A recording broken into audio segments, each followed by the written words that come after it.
This conference will now be recorded. Okay. Uh, so let us start with the session. So we'll be doing the session on the PCIe protocol training Gen 1 to Gen 5. Uh, there will be two aspects to the PCIe training. One is the protocol training. One is the bench development training. The protocol training is focused from Gen 1 to Gen 5. Okay. There is also a Gen 6 training that will happen around the third week of July. Once this is done, Gen 1 to Gen 5 training will be what is we are going to do now. Okay. During Gen 6 training, we'll be focused on the updates that we have done, updates that have happened in the Gen 6. It could be with respect to the modulation, it could be with respect to the flit format, it could be the updates that happened in the physical layer. All those things will be done in the Gen 6 training. Talking about Gen 1 to Gen 5, we'll be covering everything from Gen 1 to Gen 5, but more of our focus will be on Gen 3, Gen 4, Gen 5, because that is what most of you would be working on, and that is what most of the companies would be looking for, the skill set wise.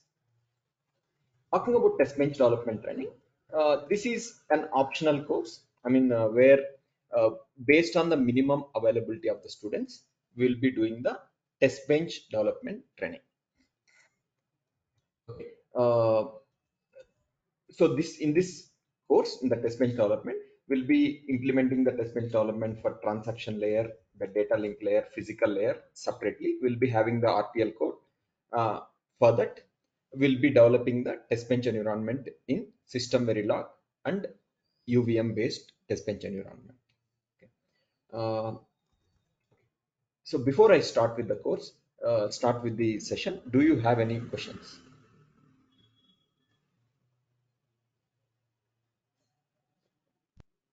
So this is Hello. TB development training also included in PCI training, right? It's not part of it. It's a separate course altogether. So whatever I'm Okay. talking, this Gen 1 to Gen 5 training will go for around 6 weeks.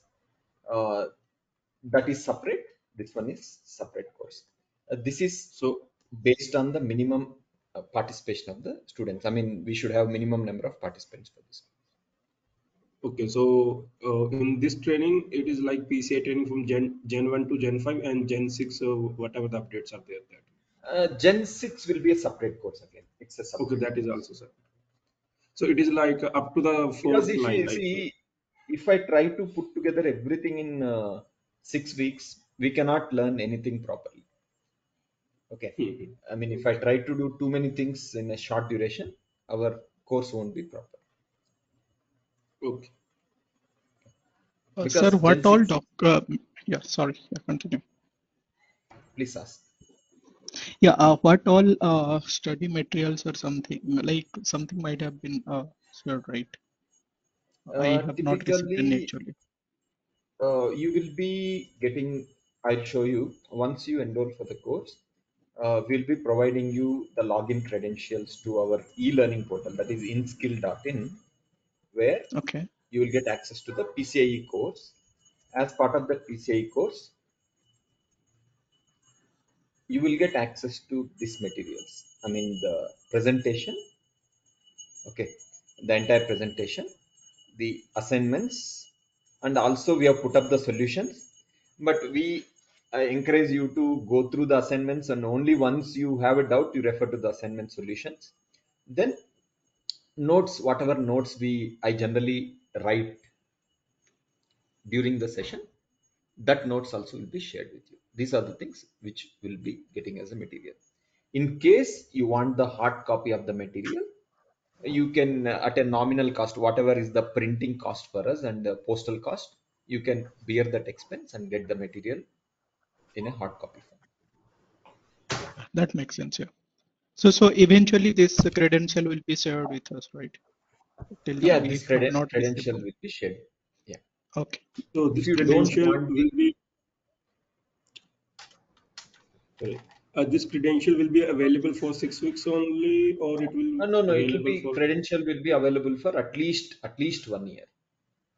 at least 1 year. Okay. Yeah. And Me, in that portal, there is column of video also. So is there any videos also there available or no? that is generally for students who enroll for e-learning course. Okay.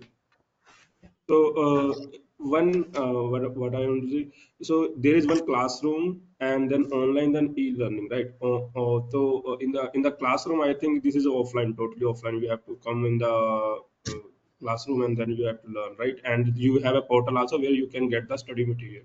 For the online, like whatever we are doing here, like online, it is there. Then e-learning is like you will not get the chance to come to the classroom like that. What is the e-learning? Exactly. Basically, e-learning is where you enroll into the our pre-recorded video course, and you get access Mhm. to all the recorded videos, and which you can watch and complete the course at your own convenience. Okay, okay. And if someone wants any doubts or have anything, or there any No, one-on-one for that we can have dedicated support sessions over the weekends. for e-learning also. Yes, yes, of course, because we won't just provide the videos and ask you to just go through. It will be live support sessions will be there for that also. And suppose someone takes a classroom course and some classes are missed due to due to some issue or due to some personal things. Then what is there any? I mean, later if there is any PCI course or something, how he can compensate that? Currently, we are thinking of. I mean, I'm still under. I mean, thinking.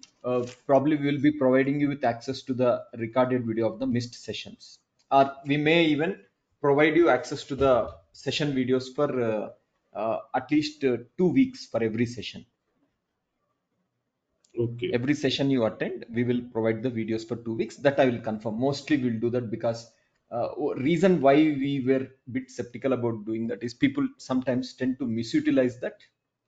uh, Otherwise, if people use it genuinely for their self learning, we want to really do that. Mean, whenever whatever session we do, we record that session video and we upload it on your e-learning portal, and we give you access to it for 2 weeks, so that whatever session you miss, you can watch that video. So Okay. what will be the timings for online classes, sir, every week? Same timing, generally 10 o'clock. Today we started, right? Mostly around 9:30, 10, Saturday and Sunday, India time. And how long it will be run, sir? Like till 12 o'clock or Each 1? 3 hours it will go for at least. Okay, sir. Thank you. Today might be a short session because it's a demo, but otherwise we'll keep it at least for 3 hours from coming Saturday onwards. And it is for 6 weeks. So 6 weeks means 12 classes, I can say, right? Yeah. See, I would not go by the number of classes. I would go by the content and proper delivery of the content. At the end of the day, you should feel comfort with the PCIe. I mean, the level of comfort should be such that you should be able to glance through the specification and understand what is there in the specification. Because I cannot probably cover each and every paragraph that is mentioned in the specification, but we can cover to a very good extent. Okay, and then once you glance through the spec, you should be able to easily understand what is what in the spec. And talking about the protocol knowledge, you should have a very good understanding of what is the PCI topology, the different components, the enumeration, the different layers, everything. So even if it means 7 weeks, we'll do that. Even if it means only 6 weeks, we'll do that. So we'll not count by the weeks, we'll count by proper delivery of the course content. Okay. One last question. Like, suppose I'm taking classroom course, and can I join from online if suppose some due to some issue I'm not able to in Bangalore or I'm somewhere else, It is or possible. It maybe is possible. suppose Or suppose I take the e-learning because I know I will do it, but I want to come in the classroom also at some classes. So is it possible? I mean, this flexibility is there. Generally, if you take e-learning, it's not possible because when you enroll for e-learning, you have that additional convenience which others don't have. You have a longer access to the videos. So if you Mhm. go for e-learning, you just have to stick to e-learning. If you come for classroom, you can switch to online classroom. Anything, anytime, anything is possible. Okay. But that is also a thing that if you miss the class by classroom or online, you have a chance to attend the same class for next 1 week or 2 week. You have a recorded class, right? Yes, yes, you can Okay. go through the videos. Yes. Okay. Fine.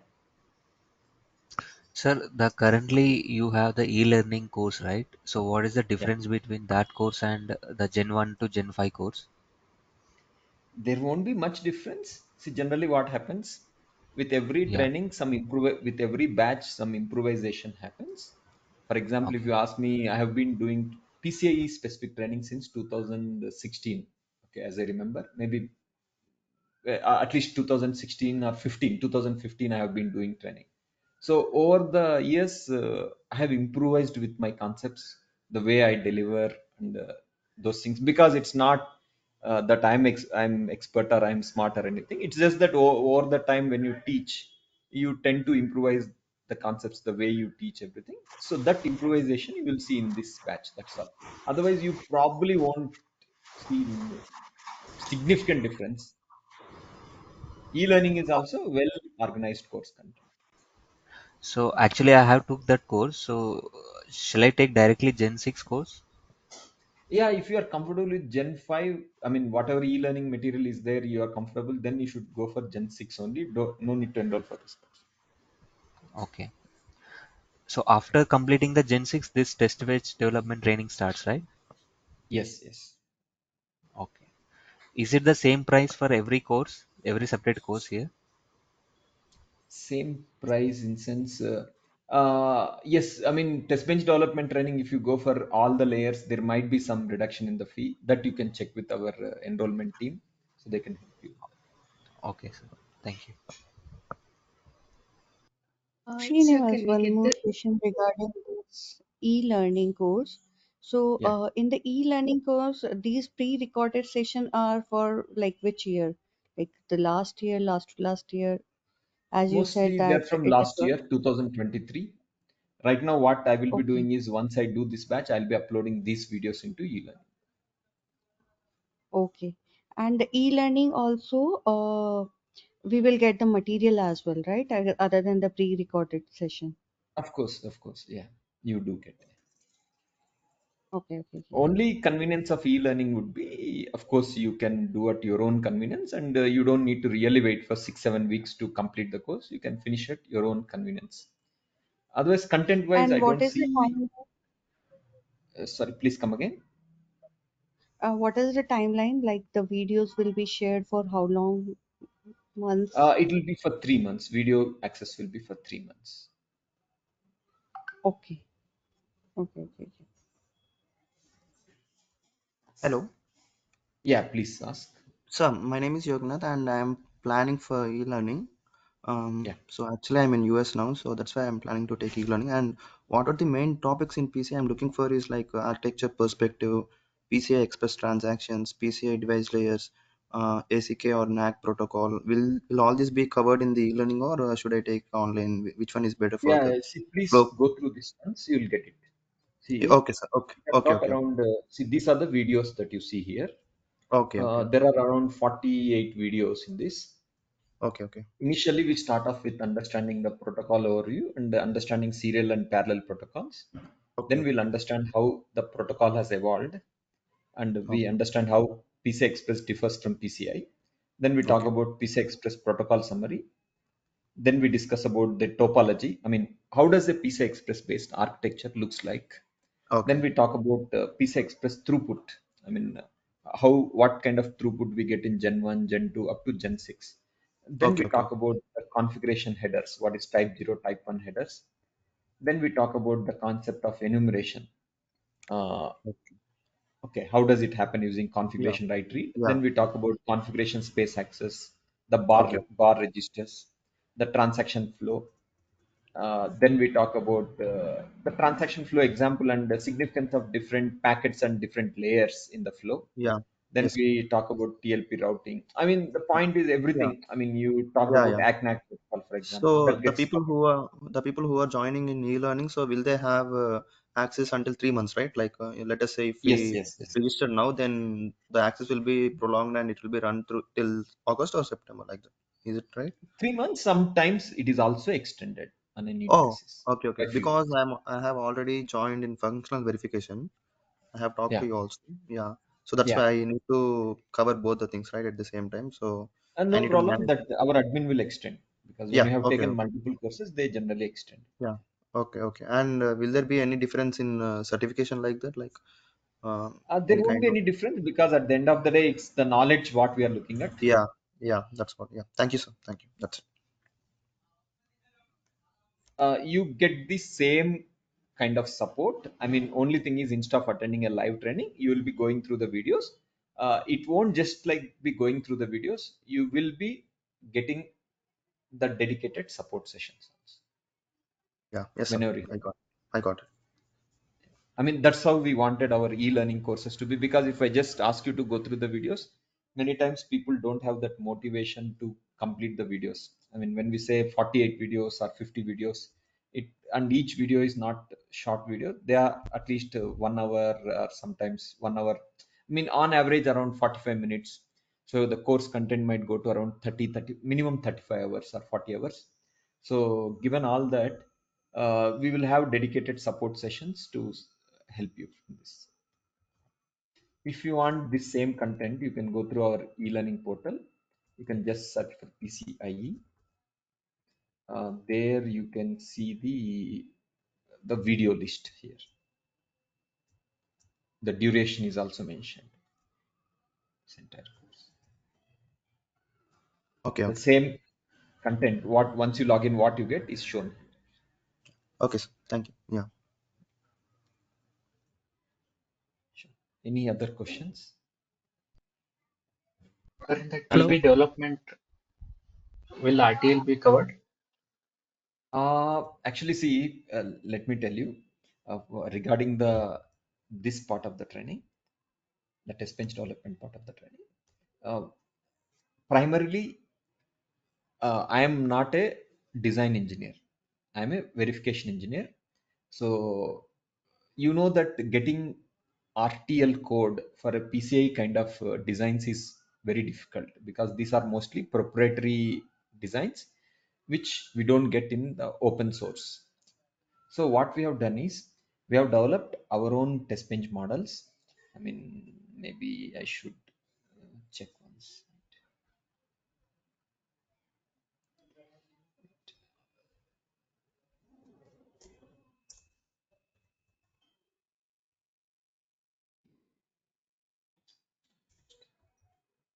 What we have done is something like this. We have developed a design. Let's say if data link layer is there. For that, we have developed a design with a state machine. For example, what all could be the data link layer states. Accordingly, we have developed the state machine, and for that, we have developed the pseudo RTL code. It is not a industry level RTL code.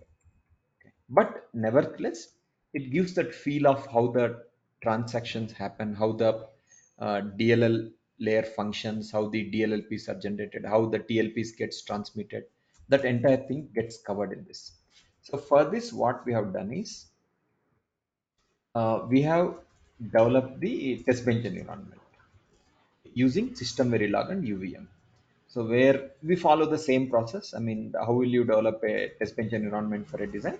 You include all the agent files, and you instantiate the design. Then you develop the test case. So there are steps that we follow, right? Typically. So all those things are done. Let me explain this also here.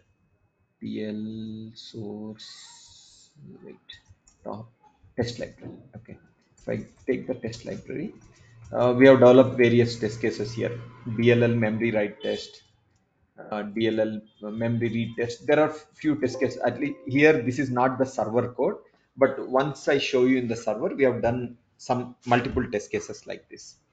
So in summary, you are not going to get a feel of verifying a real RTL because we don't have a source from where to get that RTL code. So what we have done is we have developed our own RTL code, the DLL TL RTL code, and for that we have set up a complete SV and UVM test bench environment, and we have developed test cases. At the end, what you will be able to see is how the transactions flow and how the different features of the DLL gets implemented and how do we verify that. To that extent, we have covered the codes, covered the things.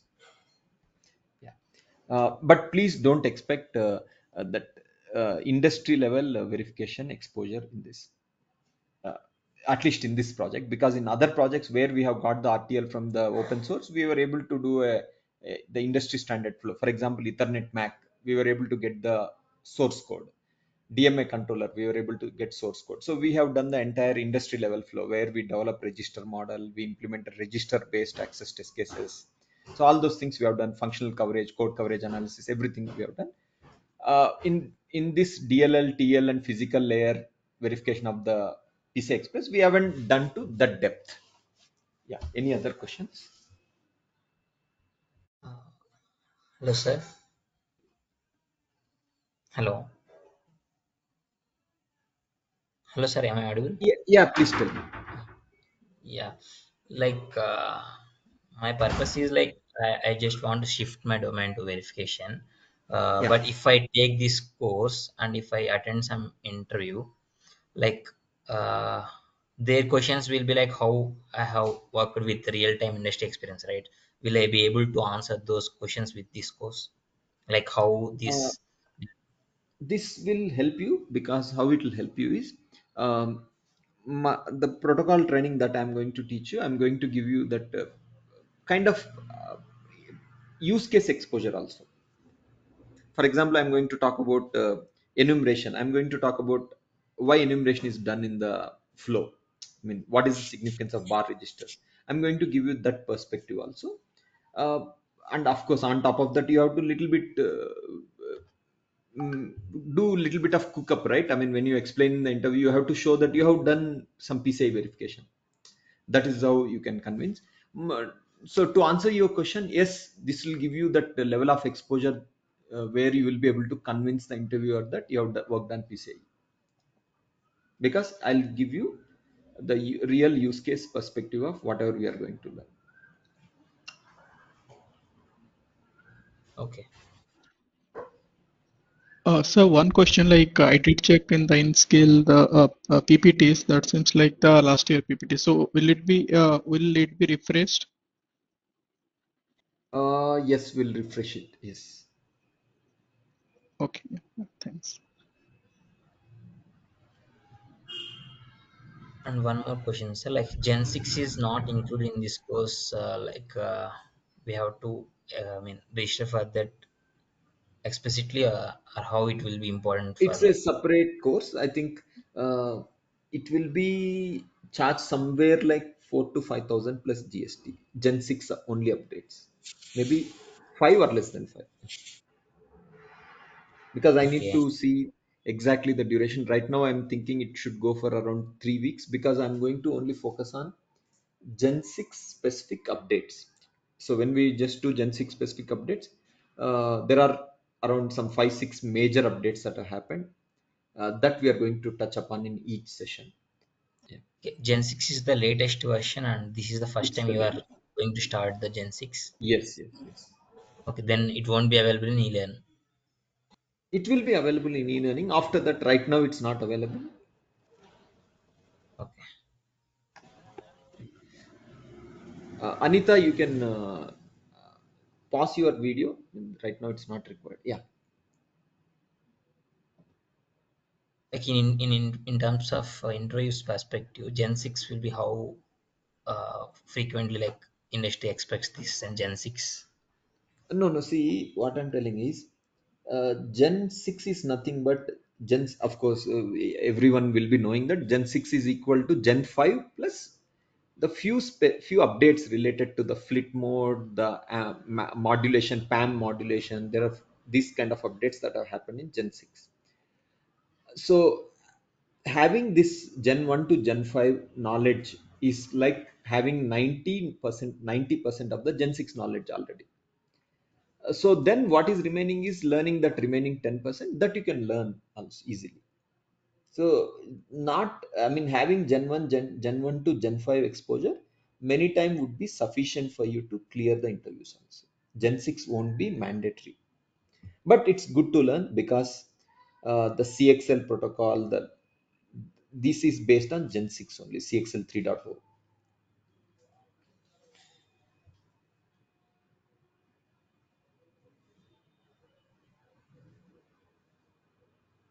Yes, sir. One more thing, like you mentioned that RTL code is a pseudo RTL code. Can you please elaborate on this, like how it will be replicating the exact SOC or exact Come verification? Can again, you? RTL code will be, No, instead of RTL, you told like we will be using pseudo RTL.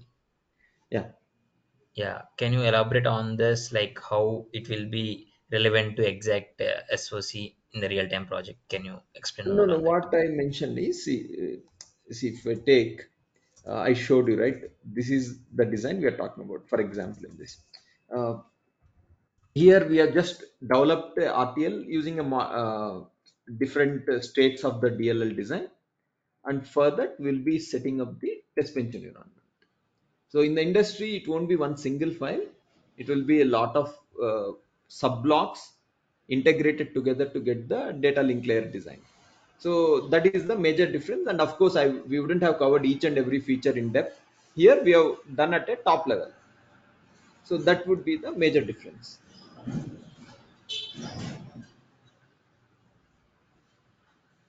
Does it Okay. answer your question? Yeah, okay, sir. Thank you. The Now, point I'm what trying would be the what would be the prerequisites you are expecting to take for this? PCIe training, you mean? Yeah. What would be the prerequisites for this? No prerequisite as such, no prerequisite. I mean, any basic protocol exposure would be fine because let's say even if you are familiar with the prerequisites, any exposure to any simple protocol, any protocol is as simple as SPI, APB, etc. Means a person should understand what is meant by a transaction, what is meant by request, what is meant by response, what is master, what is slave, different signals that are involved in the transaction, what is handshaking, little bit of this knowledge. Otherwise, I will teach everything from the basics.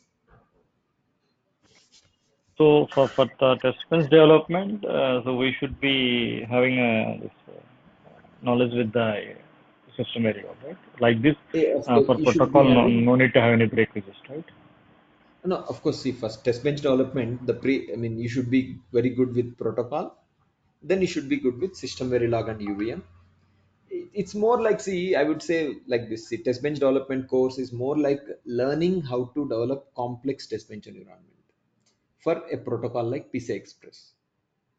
So using system verilog and UVM. So you need that protocol understanding, you need that SV and UVM understanding. Okay.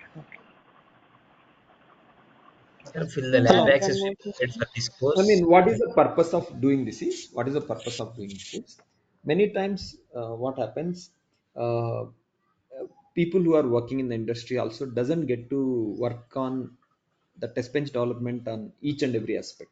Sometimes you only develop coverage, sometimes you only develop a scoreboard, you don't get to develop uh, the driver sequencer, sequence libraries, so many things. So this is one course where you get to work on everything. Yeah, please ask. Srinivas, and will you cover the PCI BFM, PCI controller concept here also in this course? In that, you mean test bench development or which one? Like in the test bench development and the PCI training as well? Like the brief intro of like what is the PCI controller, PFM, these are the concepts. like where we use? Uh, See, basically in the protocol training, we will touch upon the basic architecture of the test bench architecture, and we will also touch upon the PCI Express VIP integration concepts. Okay. Mhm.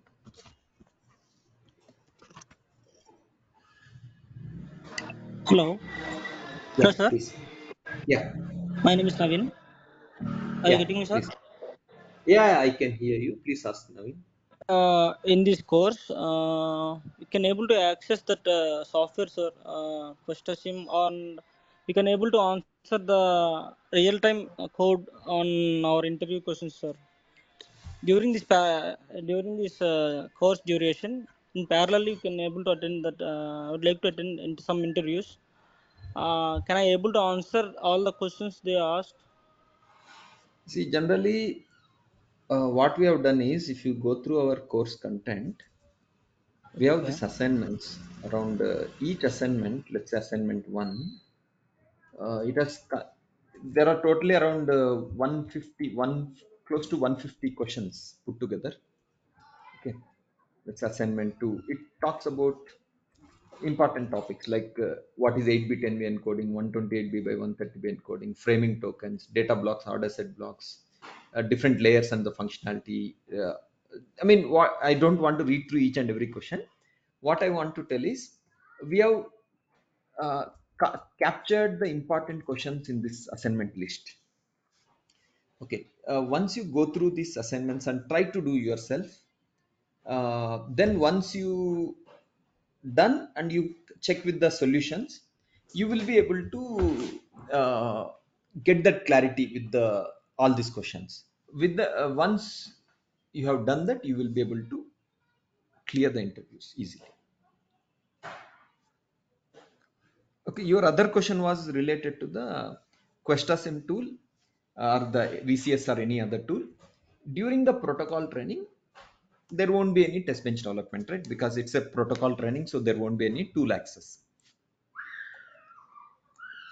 But as part of the test bench development training, yes, you will have access to the tool and you will be able to practice the things in the server.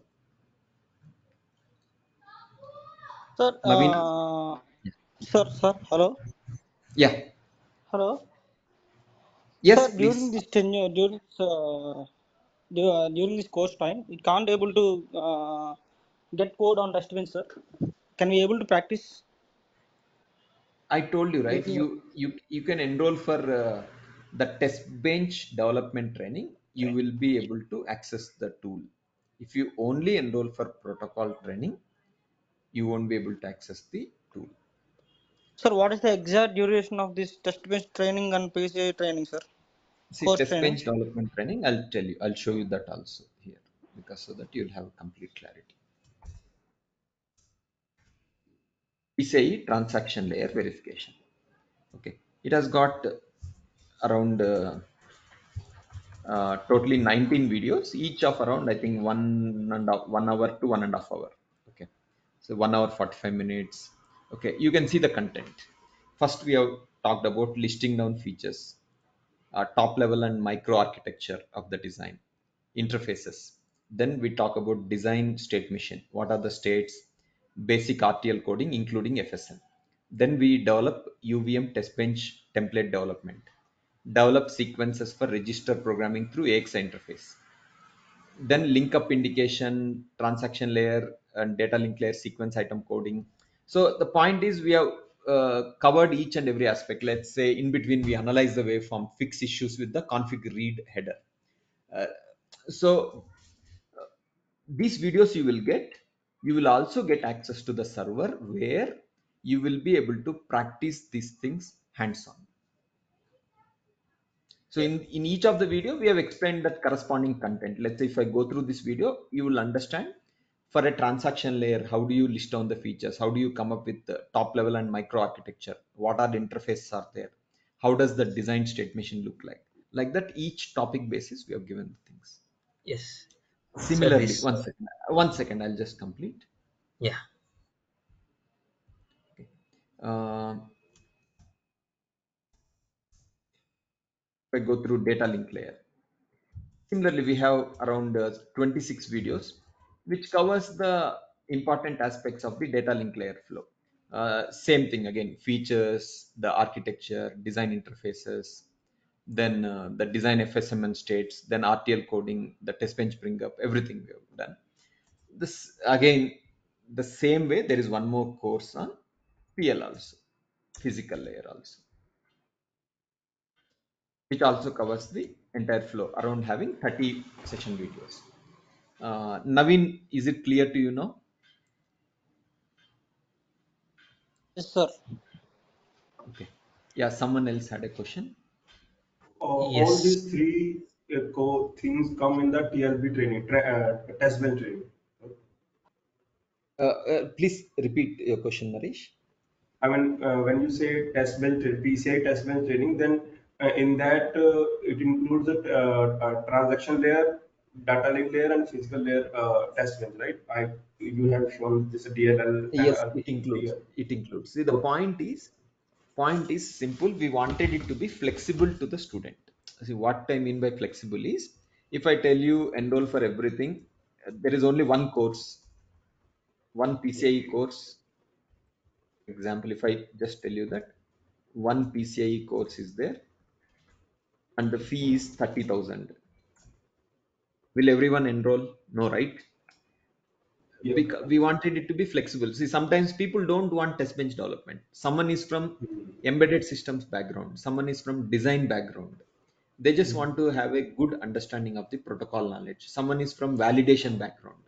They don't want to really learn SV and UVM, test bench development. So we wanted it to be flexible. So what we have done is, further to give that flexibility, we have divided the course into multiple smaller modules. Even if I tell you entire test bench development is there, it will cost you, let's say, 21,000 or 22,000, whatever, for example. So you may not be comfortable because you don't want to learn every layer. You may only want to learn transaction layer. Someone may only want to learn physical layer. Rather, what we have done is we have divided the course, each course, into smaller modules, and we have kept the fee accordingly. I think it's charged around 7,500, 7.5K. Now, if you still enroll for everything, we'll reduce it. That 21 or something it will come to. That is how it's coming to 30K. Okay. So Naresh, what I'm telling is, the point is, if you want to enroll for everything, yes, it's available. Except for this one, you will get everything in 30K plus GST. But if you only want to enroll for individual smaller modules, also you can do. The fee difference might be as much as 1,000 or 2,000 overall. Yeah, I hope it answers your question. Yes. Yes. Yeah. Yes, one more thing. While you are showing the videos for the transaction layer development, it's interesting, Yeah. like that bug tracing, bug tracking, and RTL Yeah. bug tracking, that all are there. Like, I think that will be very helpful to answer the interrogations, right? Like earlier for AXI or something, uh, like that type of bug tracking that are not there, right? That are there in PCI. Am I correct? Yes, it is there. See, the reason is in AXI, we have more focused on only on the test bench development, because in AXI our design was a AXI memory with AXI interface. You in a AXI memory with AXI interface, you can't really have any bugs. Mm-hmm. But in PCI Express, when you develop RTL code, there will be some issues which will have to debug. So that debug exposure you will get, of course. Okay. Okay, sir. One more thing, like in the real time work, like maybe one verification engineer might be working in transaction layer only, or they may be shifting from transaction layer to data link layer and physical layer. That Let me tell you or frankly, what may happen is, many times you may not work on layer level itself. Many times you probably won't work on individual layer itself. There is a very good chance that you will get into chip level verification of the PCI Express controller or endpoints. Reason is, PCI Express is an IP, I mean, which there are multiple companies like Synopsys, Cadence, and maybe there are multiple other companies who develop that standard codes and they sell. Okay, so the companies don't want to really risk developing their own RTL code. Let's say if just taking an example of Qualcomm, I don't know what they do. They probably don't want to develop their own RTL code for PCI Express. They may actually buy it as a third party IP from Synopsys or Cadence or one of such companies. So when that is the case, when you work in Qualcomm, you are not going to do individual layer verification of the PCI Express. You are going to verify the PCI Express at the chip level, SoC level. But having the debug exposure, I mean the transaction layer, data link layer, whatever courses I've showed you, that will help you surely, because you will get to see how the transaction, the packets flow, what kind of issues will come. I mean, how to resolve the issues at individual field level in the packets. That level of exposure you will get. But coming back to your question, like whether I'll be working on transaction layer or data link layer or physical layer, there is a good chance that you will be working on SoC level verification of the PCI Express. Now, if at all your team that you are going to work is a module verification, IP level verification team, now it can be any layer, right? I cannot say it will be transaction or data link or physical layer. It can be any layer for that matter. I hope it answers your question. Yeah, great, sir. Thanks. So in summary, I was telling you that many times companies purchase IP from the third party. So when they purchase, it is already proven model. So they don't have to really do exhaustive IP level verification. So in that case, their only focus will be on the integration level verification, that is SoC level verification. So that is where you need to have that good understanding of the top level of how PCIe works. Okay, so that exposure you will definitely get in the protocol training. Yeah, Any other questions? thanks, sir. I think that that will be like SOC integration will be the like most of the engineers work. Like maybe. Yes, Okay, sir. Thanks.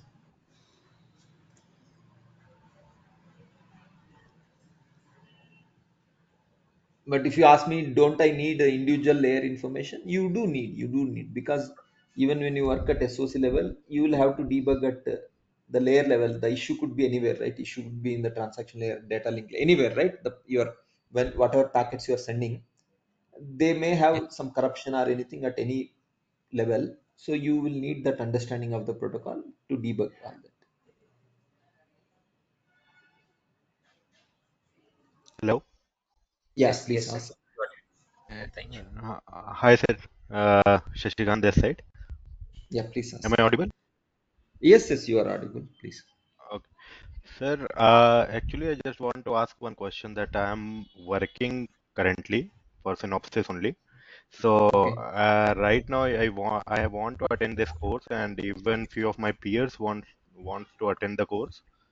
So we can this be done on an individual basis? Like you can come to our office and you can give this training. Yeah, it can be done. I do generally every month. Generally, I have one protocol corporate training. Even today, I'm Okay. doing for Western Digital, Logic Fruit.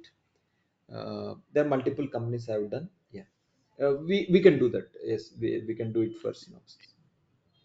And coming to my second question, like if I want to attend on an individual basis, so will this course be on a weekend or it would be on any day of a week? It will be only weekends only course. Reason is Okay, most of the participants are working professionals. Even if I have to okay, check here, out of these okay, sir. 40 plus participants, 90% or more than 90% will be working professionals. So in that case, for them, it's only the weekends that work. Okay, sir. Sir, the course duration will be for 2 months, am I right? 6 weeks, but it can extend to 7 weeks also. Okay, okay. Thanks, I sir. mean, in terms of months, 1.5 months. Yeah. 1.5 months. Okay, okay. Thank you. Any other questions?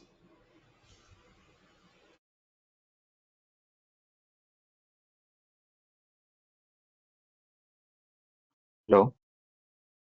Yeah, please ask Sujay. Yes.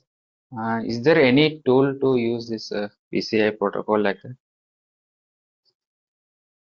A tool to use means what is that you are looking at? Wha- uh, Means suppose we we want to practice somewhere, like kind of. Yeah, so if you enroll for this training, that is the test bench development training, you will get the tool Hmm. access. Basically, I will just quickly show you once. You will be getting VPN access. Okay. Uh, I mean, probably I don't need to show you everything. In summary, you will be getting the VPN access. There you will get access to the tool, VCS or QuestaSync. Both the tools you can get access. And we'll also provide you that Okay. RTL code. And you will be developing SV and UVM based test bench environment. Hmm. Okay. And the rest of Okay. the flow. Now, corresponding course content, I mean, how to do everything is already covered here. For example, in physical layer, if you talk about physical layer, here we have Hmm. already explained. Okay. You just have to follow these things and whatever we Okay. have done. For example, here I have covered one thing called as LTSM detective polling, polling active TS1 transmit. I mean, there are a few things I have covered here, each step. Okay. Uh, Okay. so the same things you have to practice in our server. Oh. One more thing, like you told, like in the TV development courses, you will be Yeah. coding and explaining the coding how to code, right? Like in like if we have learned SV and UVM, some I mean outside of the VLSI group, maybe the architecture may be a bit different. You will be explaining like that code also how it works, like in terms of SV and UVM. I'm asking. See, whatever development we talk about, I mean, in these videos, everything is done from scratch. Okay, let's say if I take about this thing, it is done from scratch. This video would not just teach you, I'll just quickly walk you through this one. Okay, I would have developed each file. One second. The point I'm trying to tell is, I'm not going to walk you through the code. Okay. I'm going to develop all the files from scratch. So in that case, your mode of earlier learning, let's say some other institute, wouldn't come into picture here, because I'm not going to walk you through my standard code. I'm going to explain you through the basics of how we do. Now, I cannot of course teach you the UVM concepts, SV concepts in that, because it's outside the scope of the course. uh, but since it is being covered from the scratch, you should be able to follow the things. I hope it answers your question. Yes. Uh, yeah, hello. Yeah, please ask. Yeah. So, hi. So, I'm Alok, and I want to ask you what about the PCI pipe actually? Will you cover Pipe. the PCI pipe? We do cover pipe. I mean, we do talk about the SerDes architecture. We do talk about Mm-hmm. how it differs from Gen 2 to Gen 3, and the different stages of the pipe and the pipe interface signals. We talk all those things. We do talk about, touch upon. Yeah. Okay. So, is there any difference in pipe? Means we have the Ethernet pipe, also we have the PCI pipe. So, is there any difference in between the pipe for these two protocols? Of course, there will be difference, right? Because the PCI Express pipe is meant to interface with the PCI. I mean, the PCI is the physical layer. In case of Ethernet, it would be meant to interface with the Ethernet MAC. So there would be difference in the signaling, and even the encoding would differ. For example, Ethernet might use a different 6466B encoding. PCI Express Yeah. uses 128B by 130B encoding. Because of uh, those difference might be there, but the overall pipe flow of the architecture wise, there won't be major differences. Okay. Means encoding is different in means Ethernet pipe and the PCI pipe actually. Encoding is different, the signaling Yeah. is different. There could be multiple other things. For example, even in the PCI Express itself, till Gen 5, I think we use NRZI encoding. When we go to Gen 6, we are using PAM4 encoding. So the Palm things phone. Yeah. itself change in PCI Express itself. So in Ethernet itself can have different encoding styles. All these things are done as part of the pipe only, right? So that is where they do differ. Okay. Thank you. Thank you. Thanks. Any other questions?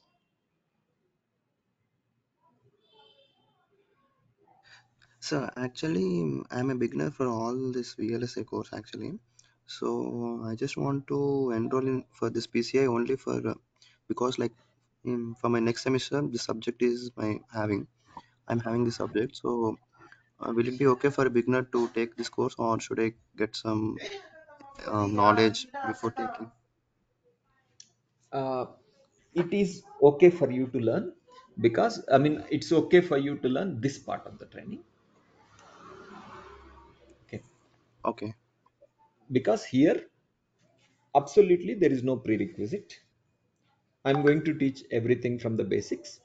Uh, but uh, but sir, I'm planning to take e-learning, right? So will this all be there in the e-learning, like until I which showed you, one should right? I? I think you are the same person who asked me the question regarding that, and Yeah, I yeah, showed you that, what all content will be there.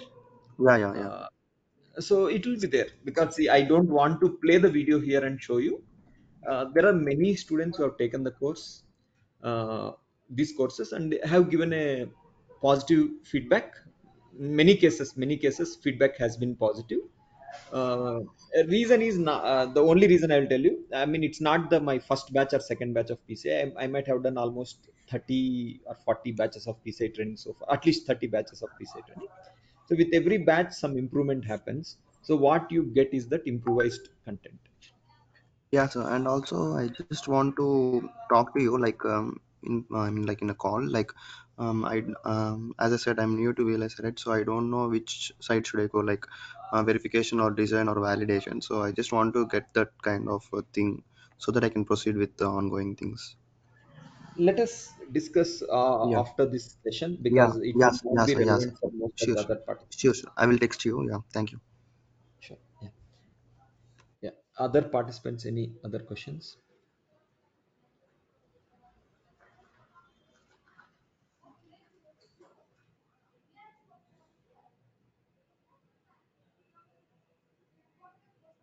Okay, fine. If you don't have any questions, let's start with the session. What I will be doing is I'll be touching upon PCI Express, the importance of PCI Express, and how it gets used in, uh, in the industry. Rather than starting off with the traditional serial and parallel protocol and how it evolved, this anyway I'll touch upon. I mean, when we start the course next Saturday, I'm going to touch upon, because I wanted to give you a feel of why PCI is important, why people keep talking about PCI Express so much, and where does it really gets used in the industry, so that you get that bigger picture of why PCI. Okay. Uh, See, the important protocols in the industry currently, the CXL, NVM Express, these are based on PCI Express. So, what is PCI Express? It's a peripheral component interconnect express, I can say.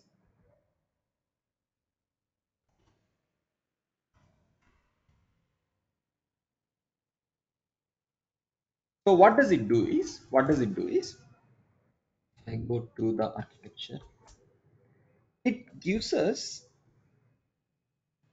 a medium for very high speed data transfer. Okay, this is how my PCI Express topology looks like. What I mean by topology is, what are the various components that make up the PCI Express, and how do they get connected to each other, is what we are calling as the PCI Express topology. Typically, in your laptop, every system or every desktop will have PCI Express. This is what is our desktop is about. These are the PCI Express slots. This is a PCI Express slot. This is a PCI Express slot. Okay. The whole idea of PCI Express is to connect peripheral components. This, what you see here, these are all peripheral components. Now, peripheral component could be your solid state drive. Okay, it could be some high-end PCI, I mean PCI Express based printer.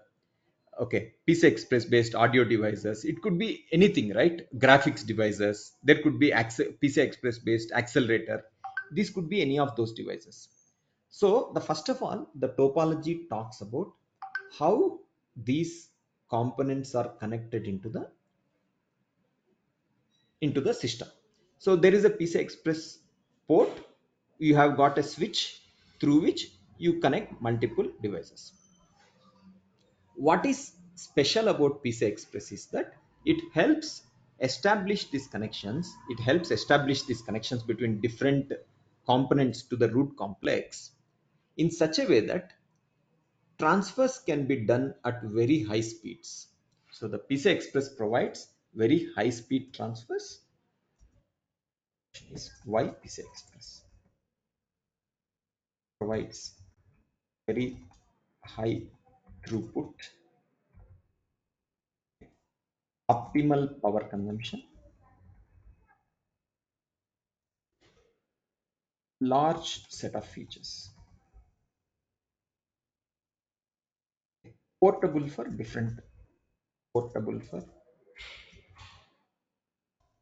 different applications, different requirements, and I would say scalable also, scalable for the performance, power, power requirements.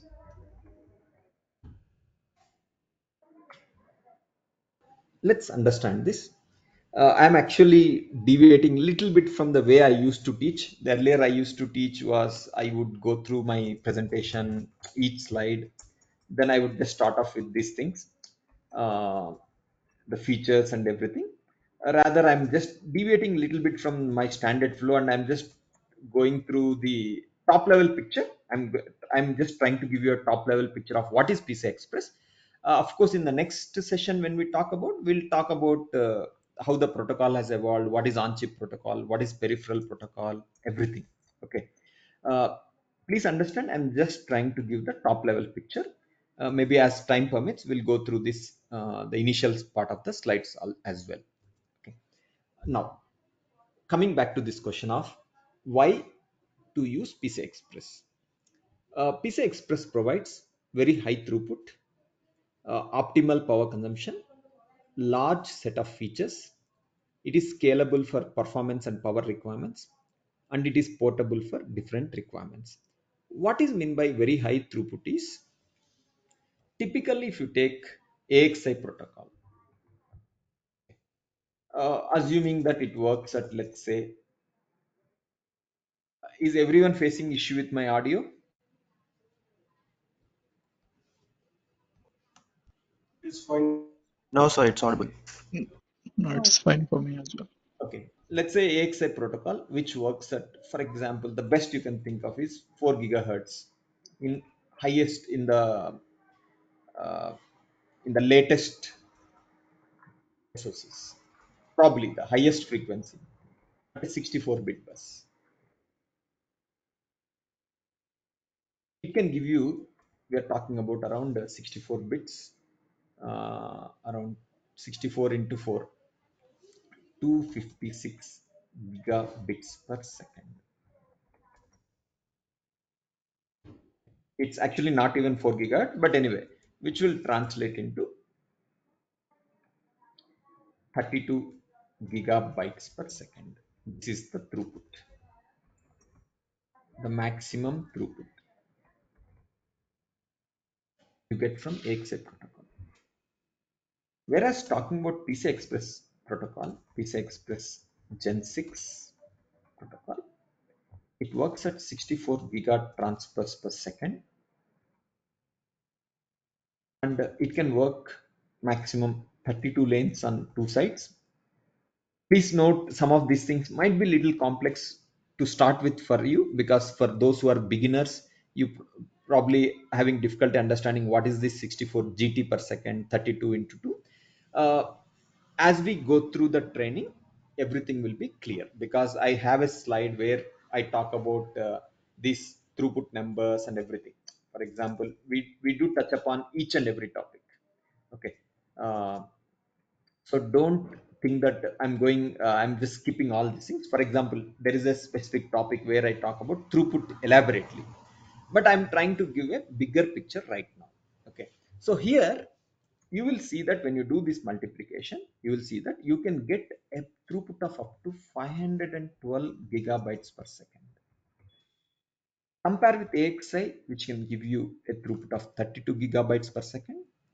The PCI Express Gen 6 can give you a throughput of 512 gigabytes per second.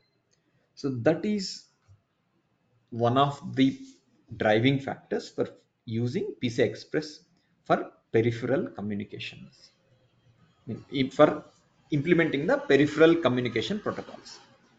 Okay, this is just to show you that what we mean by high throughput, very high throughput.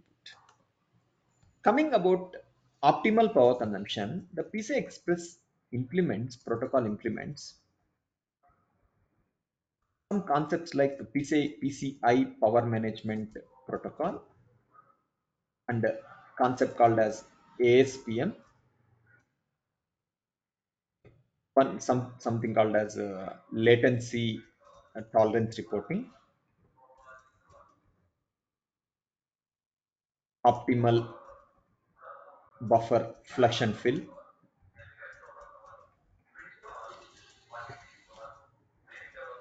Okay. Some techniques it uses to decide when to put the device into a low power state. It knows till what time device can be put into a low power state, till what time my memory subsystem can be in low power state. It uses these kind of techniques to reduce the power consumption.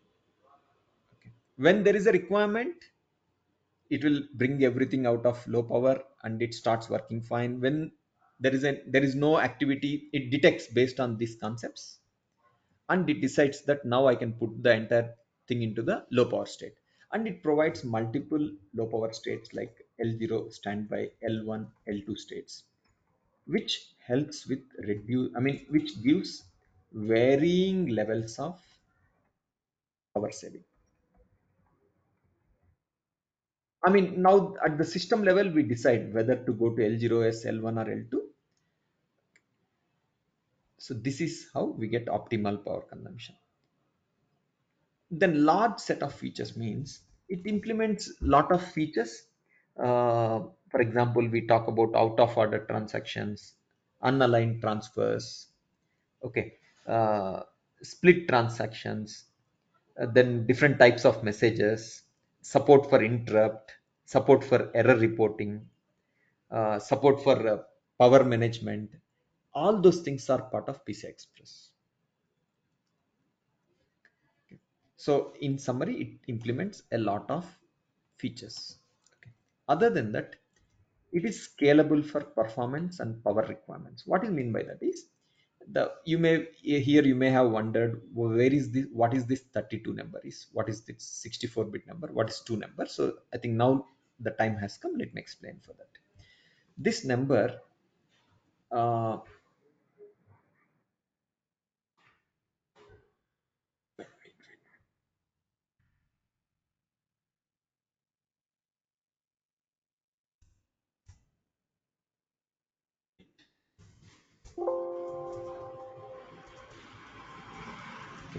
64 ET per second comes from number of bits that can be transferred per lane. Number of bits that can be transferred per lane in 1 second.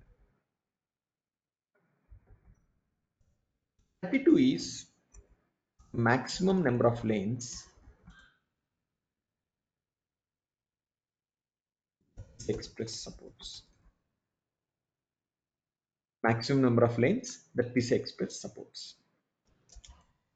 2 is basically PCI Express supports both transmit and receive concurrently. It is full duplex. In sense, uh, transmit and receive happens independently. They can happen concurrently. Because of that, even though you have 32 lanes, your effective bandwidth is into 2, right? You can, at the same time you can transmit, at the same time you can receive. So multiplying per lane into number of lanes into the directions, you get this speed. uh, so what is mean by scalable performance is, like you have 32 lanes, we can set up, PCI Express allows links to be set up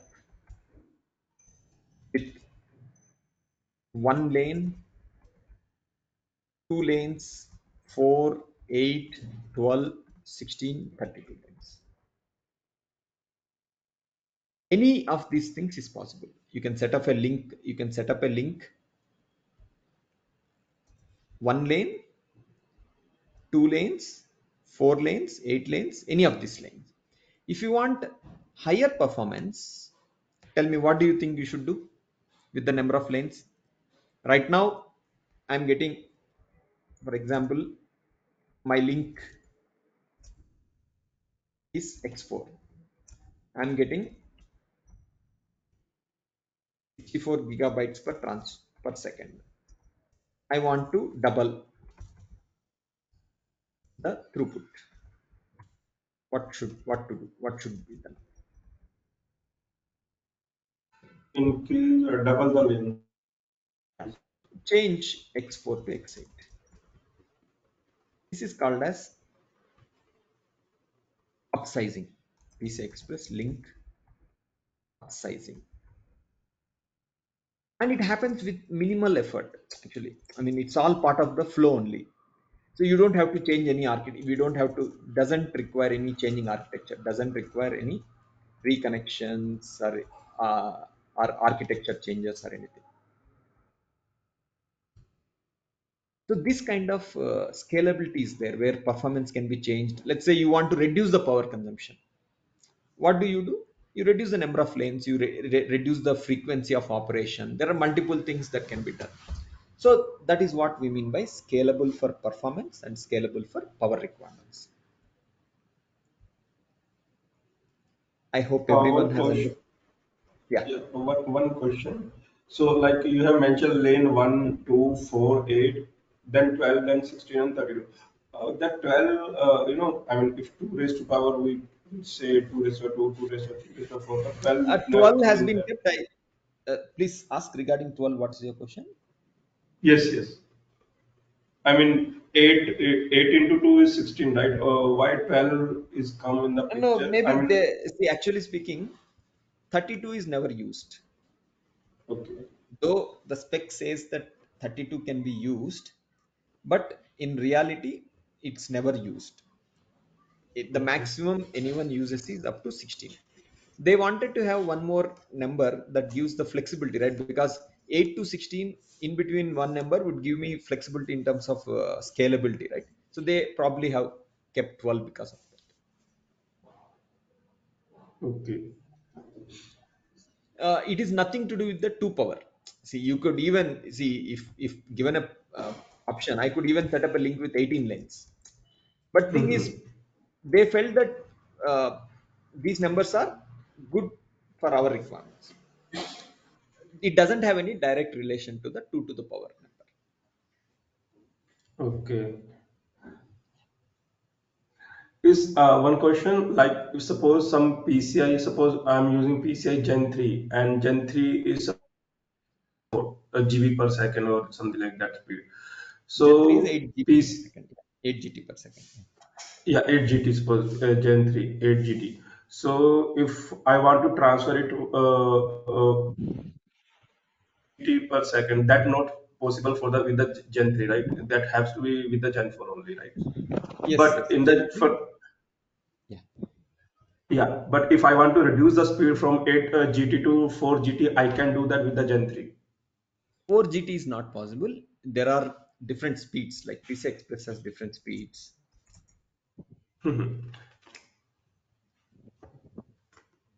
Gen 1 speed, Gen 2, Gen 3. Gen 1 is 2.5 GT per second.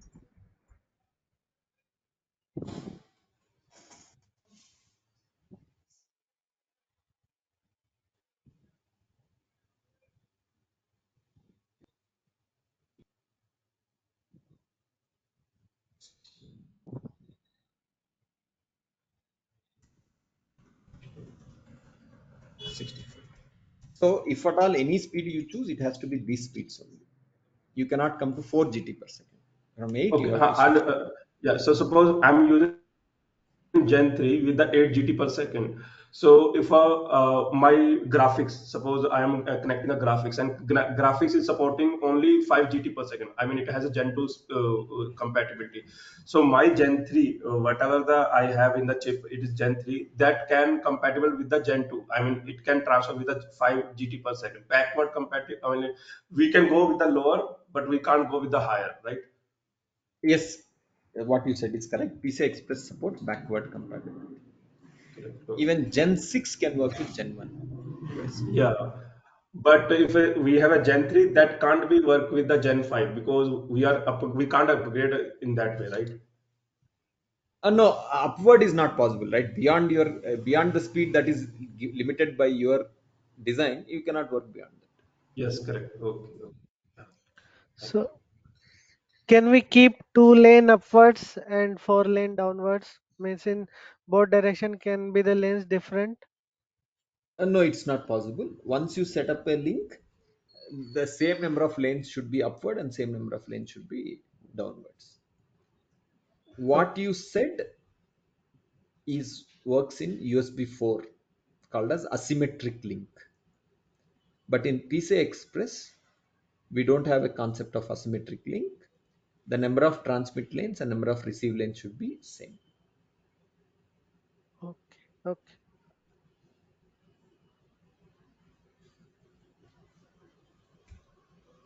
Any other questions?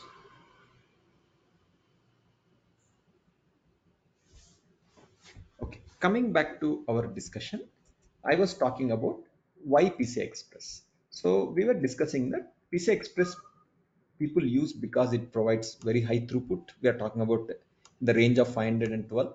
Even if you take 16, for example, it still comes to 256, which is very high actually. Okay,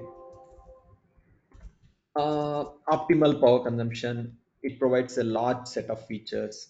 It is scalable for performance and power requirements, and it is portable for different requirements. What is meant by portable for different requirements? It can be used for NVM Express. It can be used for CXL protocol.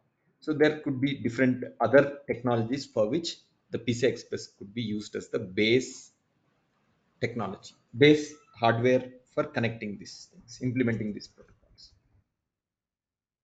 Uh, Now, this is about the protocol, right?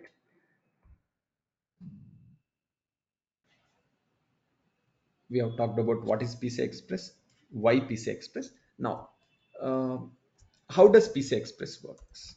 How PCI Express works? PCI Express is implemented in two layers totally. One is called as software layers. One is the hardware layers. What I mean by software layer is I'm here actually referring to OSI reference model. The software layers talk about, you are familiar with what is OSI reference model, right? At the top level, you have application layer, session layer, network layer, the transport layer. Then you have got the hardware layers, what we call as the transaction layer, the data link, and physical layer. In summary, what happens here is that these layers implement the hardware aspect of the PCI Express. Upper layers, I mean, we don't need to exactly call them as application, session, and network, and these layers. Then there are layers where the PCI Express specific drivers are implemented, developed. Drivers, what we call as the firmware, works along with the hardware layer to implement the entire PCI Express functionality. Our course will majorly be focused on learning the hardware layers. What is the role of transaction layer? What is the role of data link layer, physical layer? And partly we'll be understanding the software layer, like how the enumeration happens, how the topology gets detected. All those things we will be touching upon as well. I hope you are getting an idea of what is PCI Express and why PCI Express is important. Now, with this understanding, let's go through the some of the initial slides of the presentation so that you will get to see the flow, training flow. Okay.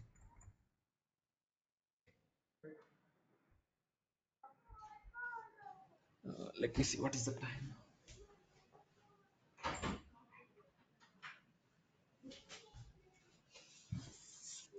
If everyone is fine, we can do for another 15-20 minutes and end the session.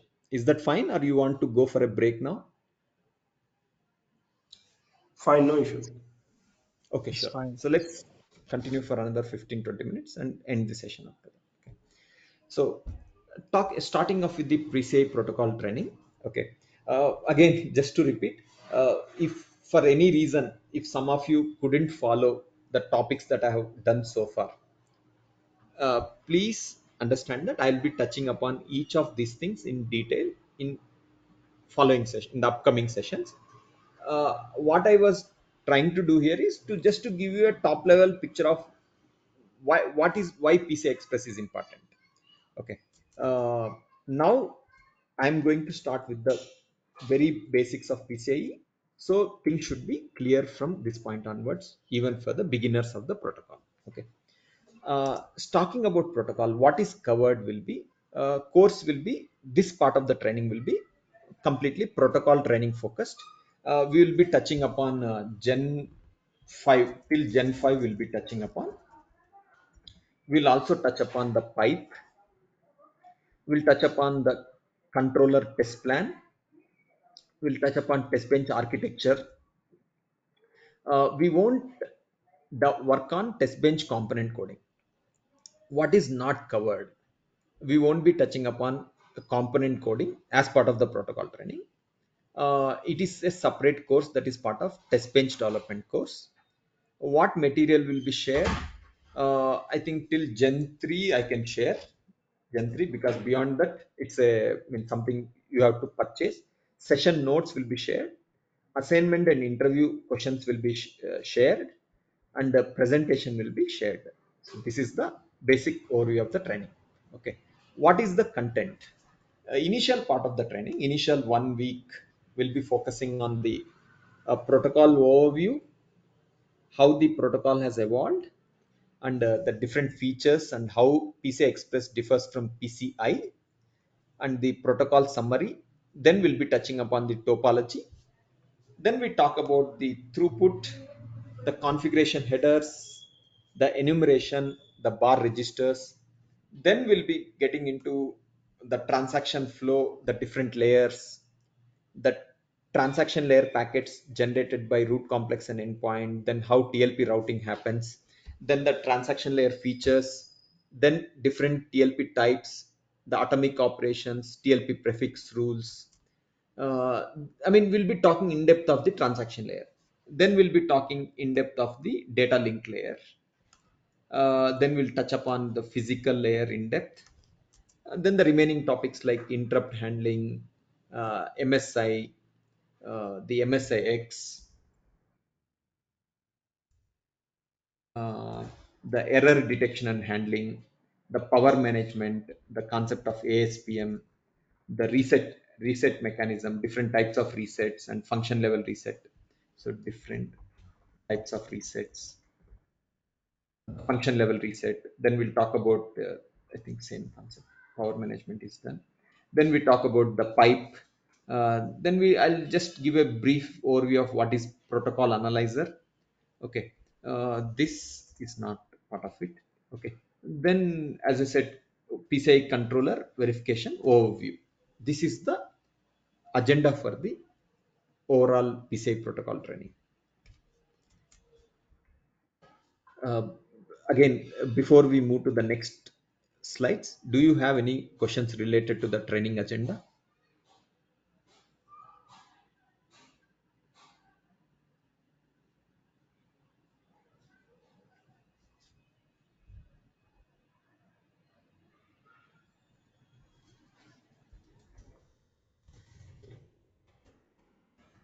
Let me just to repeat again, for the people who are new to the PCI protocol will be able to understand everything from the basics. So I won't be starting off with the assumption that you know something. I mean, you are coming with any prior knowledge. So I'll be starting off everything from the basics. Okay. Now let's start with the protocol overview of the PCI Express. See, if you take any protocol, uh, what all phases do we know in the protocol? Do we generally think of in the protocol implementation? Like arbitration phase, the address or request phase, the data phase, the response or handshake phase. Protocol is basically the guidelines on how above phases happen. A protocol also provides signal to implement these phases, right? I mean, the protocol will talk about how the arbitration will happen, how the request phase will happen, how the data phase will happen, how handshake phase happens. Same with the PCI Express also. PCI Express talks about how different transactions will be implemented, how the communication between one port and other port will happen, how the packets will be transmitted, if a packet gets corrupted, how it will be handled. So those kind of guidelines it provides. If we talk the protocol, different categories of protocols are basically two categories. One is on chip protocol, one is peripheral protocols. The on chip protocols are like AXI, AHB, OCP, PCI. On chip protocols are limited by the frequency of operation. In on-chip protocol, the data communication happens in terms of transaction. If you take AXI, AHB, you call transactions. You don't generally call AXI packet. You don't call AHB packet, because in on-chip protocol, you always refer in terms of transactions. These transactions are implemented in different phases like arbitration, request, data and response phases. And handshaking using dedicated signals. Their handshaking happens using dedicated signals. For example, in AXI, we use AW valid and AW ready, W valid and W ready. Different handshaking signals we use in these protocols. Whereas when you talk about peripheral protocols, the examples are like USB, PCI Express, SATA, SPI, I2C, UART. These are all the examples of peripheral protocols. These are limited by number of ports. First of all, let me talk about what is this on chip, what is the peripheral. On chip and peripheral means, if I take any chip, if I go here, SoC architecture,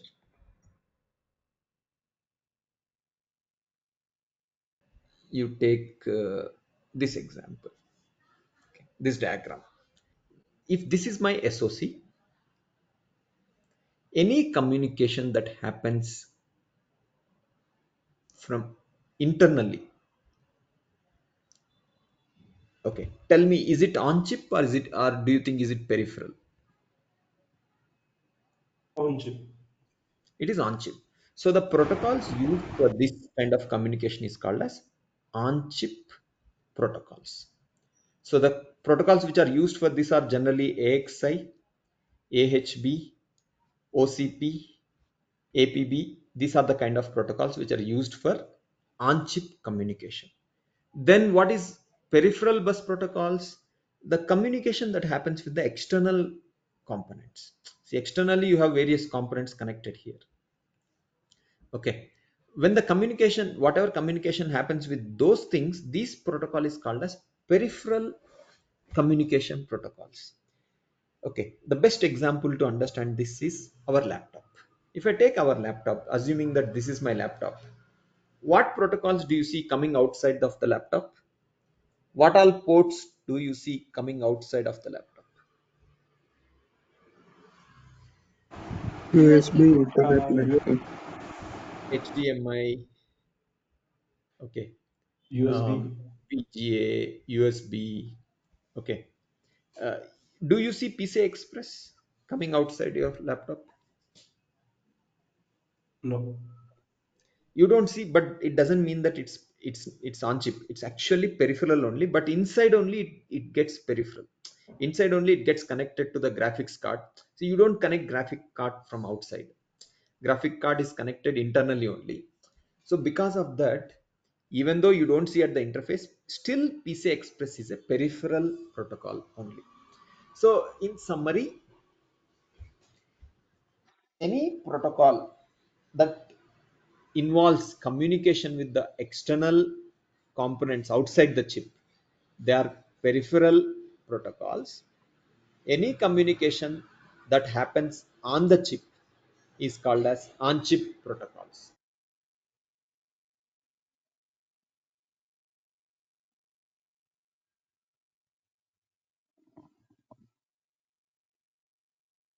Okay, see, on chip, the peripheral protocols are like USB, PCI Express, SATA. We have read through this.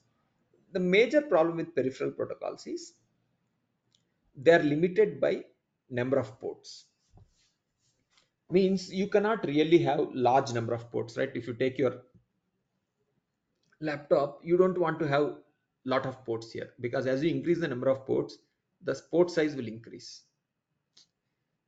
Imagine USB has around, let's say USB 2 has 4 ports, okay, USB 3 has 12 ports totally, okay, 12, right? Transmit, receive, 9 actually, sorry, 9, okay. 9 plus 4, okay. So because of that, I mean, as you increase these ports, the size of the port will increase. Because of that, the peripheral protocols are limited by the number of ports. In case of peripheral protocols, the data communication happens in terms of packets and frames. See, in case of on chip, it was transactions. In case of peripheral protocols, it's packets or frames.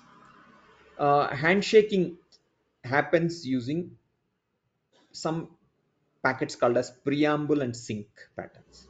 Whereas in on chip, there is a dedicated signals which are used for handshaking. In on chip protocols, there are dedicated signals which are used for handshaking. In peripheral protocols, handshaking happens using preamble and sync.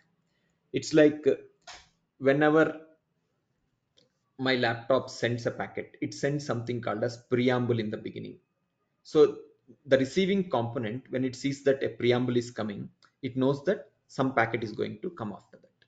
So it knows that since this is coming, the following thing will be a packet. So that is how the handshaking happens in the peripheral protocols. Why is it so?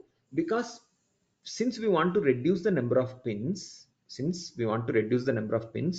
we can't use dedicated handshaking signals. In AXI, we don't have any limitation on the number of pins. So I can use separate signals like AW valid, AW ready. We can use dedicated signals like that.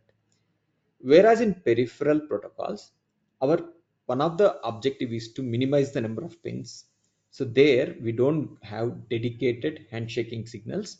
Handshaking happens using some predefined patterns like preamble or sync pattern to indicate the start of packet. Next. First of all, let us understand why this is limited by frequency of operation. Can someone explain why do you think on-chip protocols are limited by the frequency of operation?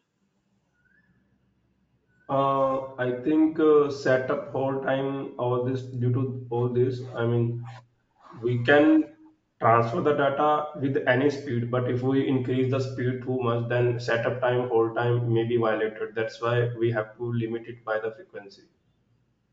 Yeah, thank you for that. It is majorly the setup time. Hold time, of course, as you know, doesn't have anything to do with the frequency of operation. So it is the setup time. What is the reason why all these on-chip protocols are limited by the frequency of operation? So let us understand this through an example. Why? The question is what? Why on-chip protocols are limited by frequency of operation?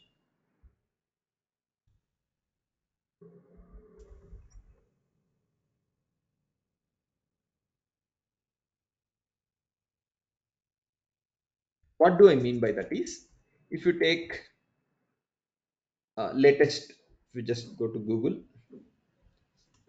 Snapdragon latest architecture, maybe just search what is the frequency it works.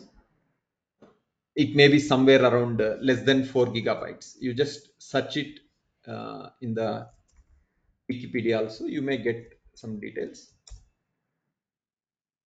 7.1 series, right? You can search the frequency of operation. Okay, you will see that what is the frequency it mentions, 65. No.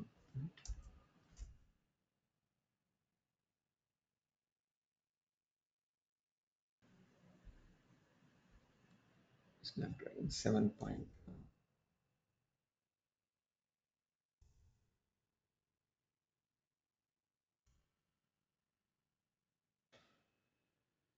It says 2.4 gigahertz. It says 2.5 gigahertz. Though probably doesn't give the exact speed, but maximum you can think of is around 3.5 gigahertz.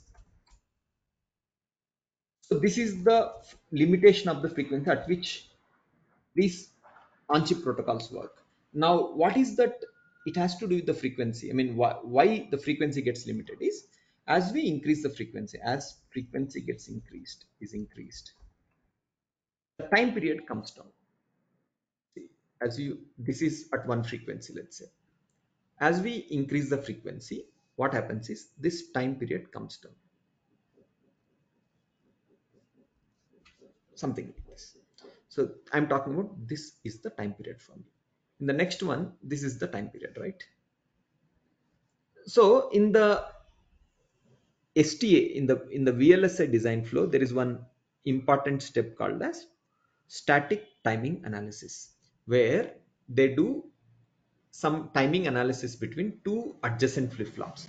One is called as launch flop, LF. One is called as capture flop. So then they do some analysis here, the signal going from here to here, the clock. They do that analysis. There is a dependency between the time period. As you reduce the time period, it becomes more difficult to meet the setup time. In summary, when you analyze this launch flop and capture flop in the static timing analysis, the summary is that as this time period gets reduced, it becomes difficult to meet the setup time. So as time period is reduced, it gets more difficult to meet the setup time. Hence, at one point, it becomes impossible to meet setup time. Let's say if instead of 3.5 gigahertz, if same chip is operated at 5 gigahertz, it will have lot of timing violations. What is timing violation? Setup violations. Time violations.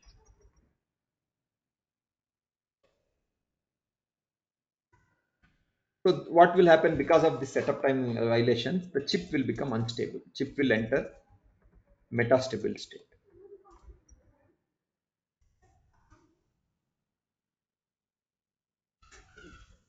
It will enter into metastable state and it will go to unknown state. Basically, metastable state means unknown state.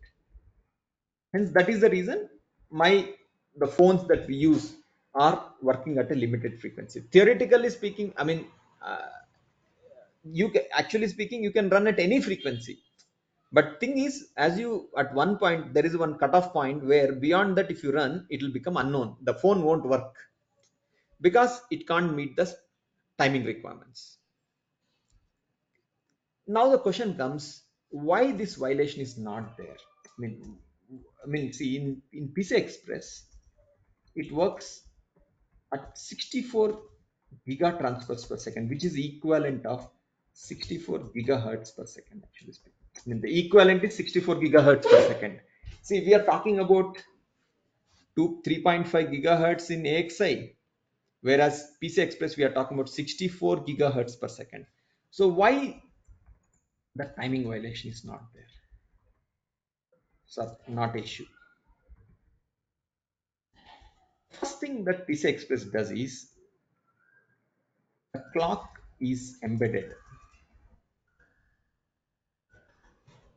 into the data stream. In on-chip protocols,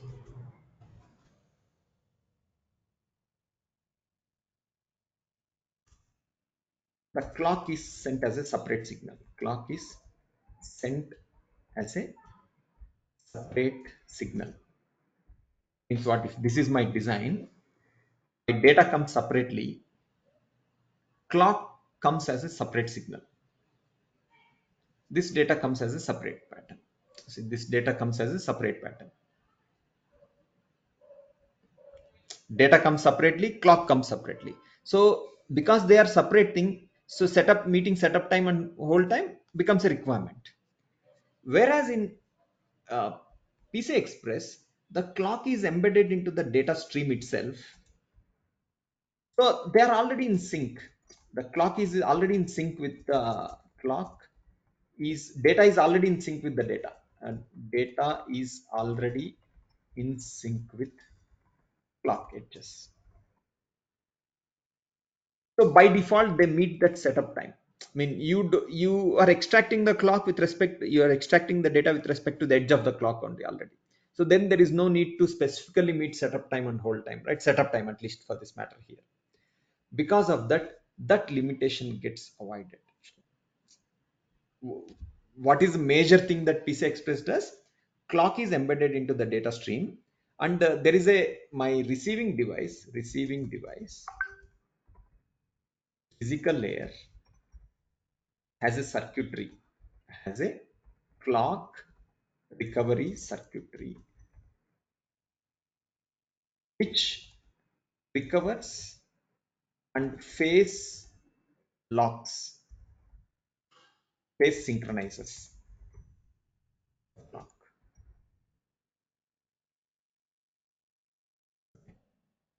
Because of that, due to this thing, the data gets captured properly. The data gets captured without any timing violations. The receiving device physical layer has a clock recovery circuit, which helps recover the clock, and the data gets captured. So there won't be any timing violations. This is one of the major advantages of PCI Express. Not only with PCI Express, this is the case with every high-speed protocol. You take USB, you take Ethernet, everywhere the similar concept is used. That is where we are talking about. See, when you go to Ethernet, people are talking about 400 gigahertz per second. Right? 400 GT, I mean 400G, right? Ethernet. It is the same concept. They would have definitely used similar concept to make sure that there won't be any timing violations in that.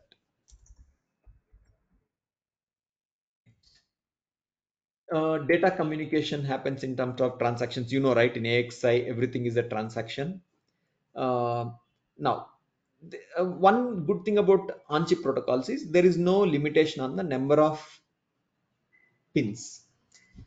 Reason is the fabrication technology is so advanced that you can manufacture in one small area of 10 micrometers. 10 micrometers, you can manufacture some hundreds of wires. In 10 micrometer length width, you can manufacture hundreds of pins can be metal wires, metal lines can be drawn. Because of that, there is no limitation on the number of pins. Whereas when it comes to peripheral, they come outside of the chip. Because of that, the pins cannot be too close, right? They have to maintain some minimum gap. Because of that, they always are limited by the number of pins.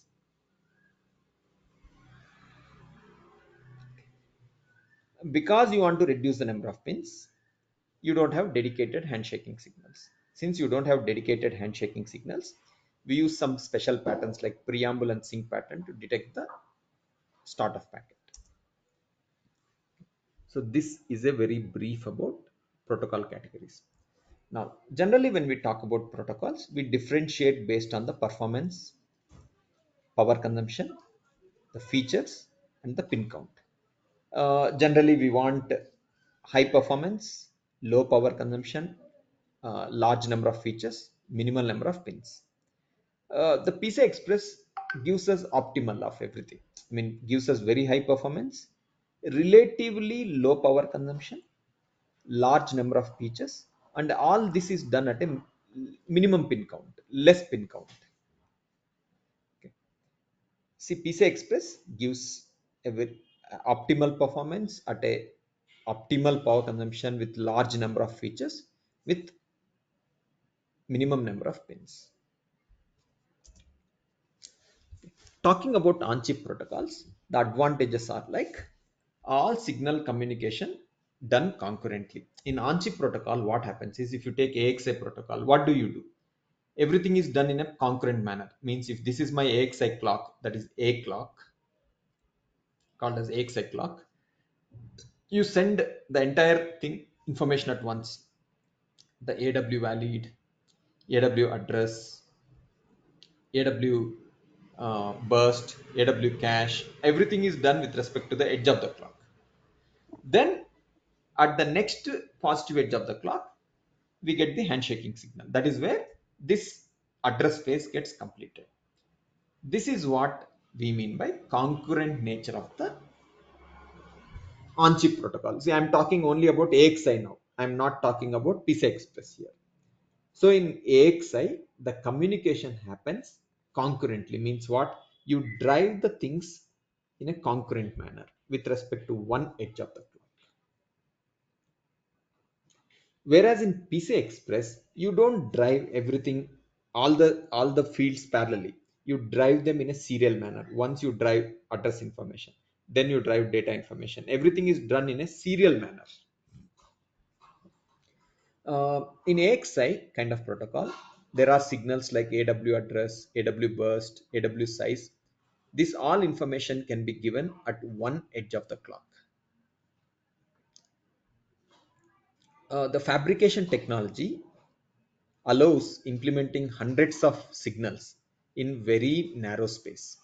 In a narrow space of 10 micrometer, for example, we can route all AXI interface signals. Since the protocols like on-chip protocols have many signals, we can implement various features like out of order transactions, overlapping transactions, cacheable transactions using those signals. For every new feature, they will add one signal. For example, to support the concept of burst, they will add AW burst.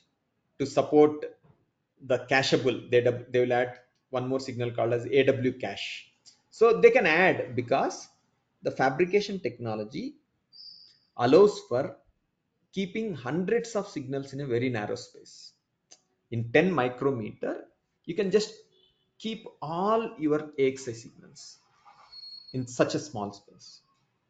That is not possible in terms of in case of peripheral. If you take peripheral, if it is 10 micrometer, you can't keep 10 pins there. Reason is you need to maintain minimum gap there. Okay. What are the drawbacks with on-chip protocols? Is that they are limited by frequency of operation. Let's say if you take Qualcomm Snapdragon based mobile has processor working at 2.5 gigahertz. Why? Reason is the timing closure, like the setup time. Whole time I wouldn't consider. I mean, I shouldn't mention because it's wrong. Because the whole time, as you know, has is not directly related to the frequency of operation. Okay, the chip consists of lakhs of flip-flops. Uh, that is thousands of registers means lakhs of flip-flops. Every flip-flop has setup time and hold time requirement. Any flip-flop timing violation. So if there is a timing violation, the flip-flop enters into metastable state. Metastability spreads to the whole chip since everything is interconnected. The whole chip enters into metastable state. So in summary, what I'm telling is there will be lakhs of flip-flops.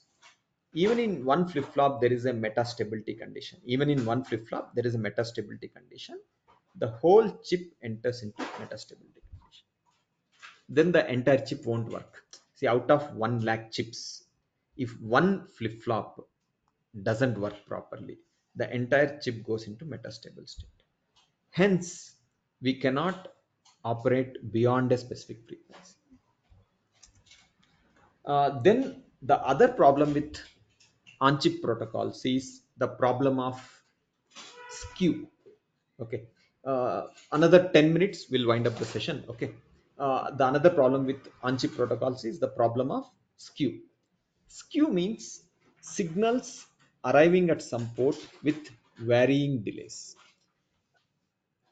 Generally what happens in case of on-chip protocols, if you take, this is your master, this is your slave, a clock comes as a separate signal, AW address, AW length, AW size, AW protection, AW cache. They all come as separate signals. These are all copper wires. These are metal wires, right? Because these are all metal wires, they can have different behavior. Due to this, when they reach at this boundary, they will reach with different latencies, different delays. This reaches late, this reaches early. So different delays they reach. That gap is called as skew. The delay when they reach the destination, that is called as skew. Skew is bad. Why it's bad is because if you capture at one point of time, you may capture right signal of this, wrong value of this, wrong value of this. If you capture later, you may capture right value of this, wrong value of this. If they arrive at different times, imagine you're sending signals, they are arriving at the destination with different delays, which is called as skew. These varying delays can result in wrong sampling of the signals. These varying delays can cause the wrong sampling of the signals. This is a problem very prominent in on-chip protocols. This becomes more and more prominent as you increase the frequency of operation. As you increase the frequency of operation, this problem becomes more and more prominent. So okay, now with this understanding, let's read through the slide. See, what is skew? Skew means signals arriving at some port with varying delays on different lanes. You see, all the connections between master and slaves is a copper wires, right? Metal wires. These wires between master and slave can have varying delays. Skew is a concern in parallel communication protocols. Like when I say parallel, I'm talking about on-chip protocols like AXI, AHB. Since all these signals are driven parallelly, if they reach at different times, we may sample wrong values. Skew is generally two types. One is called as data skew, one is called as clock skew. Data skew is varying difference of arrival time in bits of same signal. Clock skew is varying difference of arrival time in different ports with respect to the clock edge.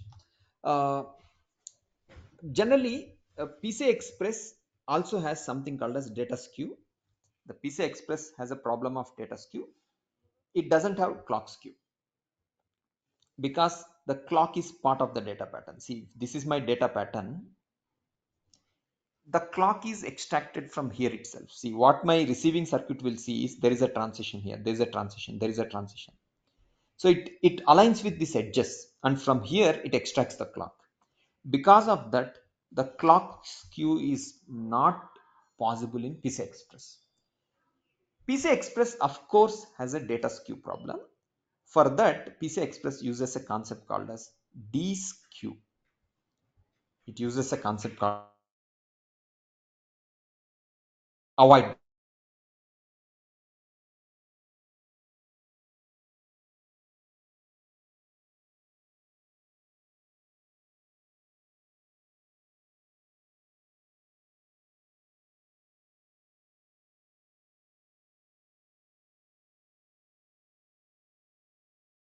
it puts lot of limitation on the bandwidth. Can everyone hear me? Now you are audible actually. Last 30 seconds, I think it was a little bit disconnection. One second.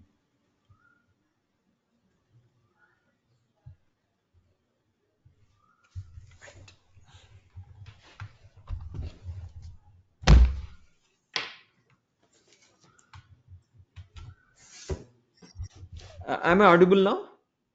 Yes, Okay. So what I was mentioning is, did you understood what is queue basically? yes. One thing is the data skew. You are talking something that missed. Okay. See, what is data queue is in PCI Express.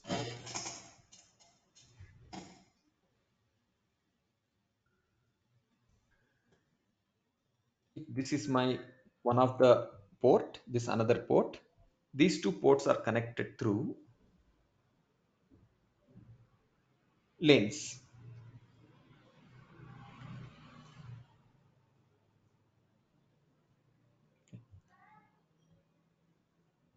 Then these are in the here also connected in this. Okay.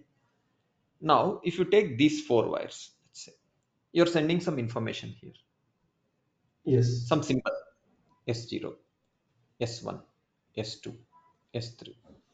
Because these are metal wires, this S0, S1, S2, S3 can reach here with different delays. Different This is in PCI, right? PCIe. PCI Express. In PCI Express itself, this problem will happen. Okay. Okay. When this happens, what may happen is I may sample it wrongly. I may sample S0 here. I may sample instead of S1, I may end up sampling S5. Different symbols I may sample. I may collect different information because they are arriving at different delays. Mhm. This problem is called as data skew, where the data with respect to the lanes is coming at different times. What is clock skew is I have a separate signal called as clock, and I sample the signals at edge of a clock where one signal is sampled correctly, one signal is sampled wrongly, and different values sampled. That can, with respect to the clock, when I have a skew, that's called as clock skew. In Okay. in in on-chip protocols,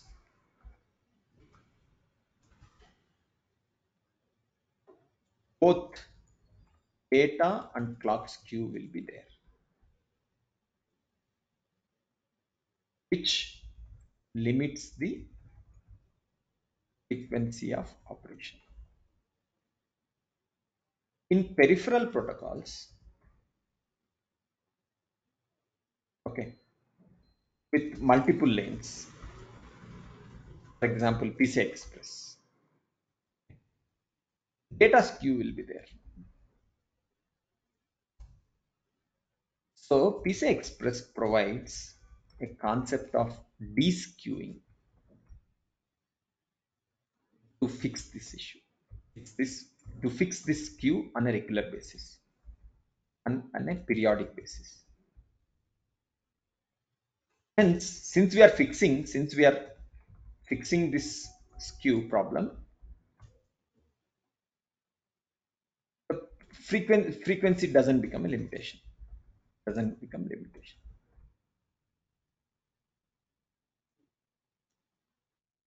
You understood now? See, non-chip Yes. protocols, both data and clock skew will be there.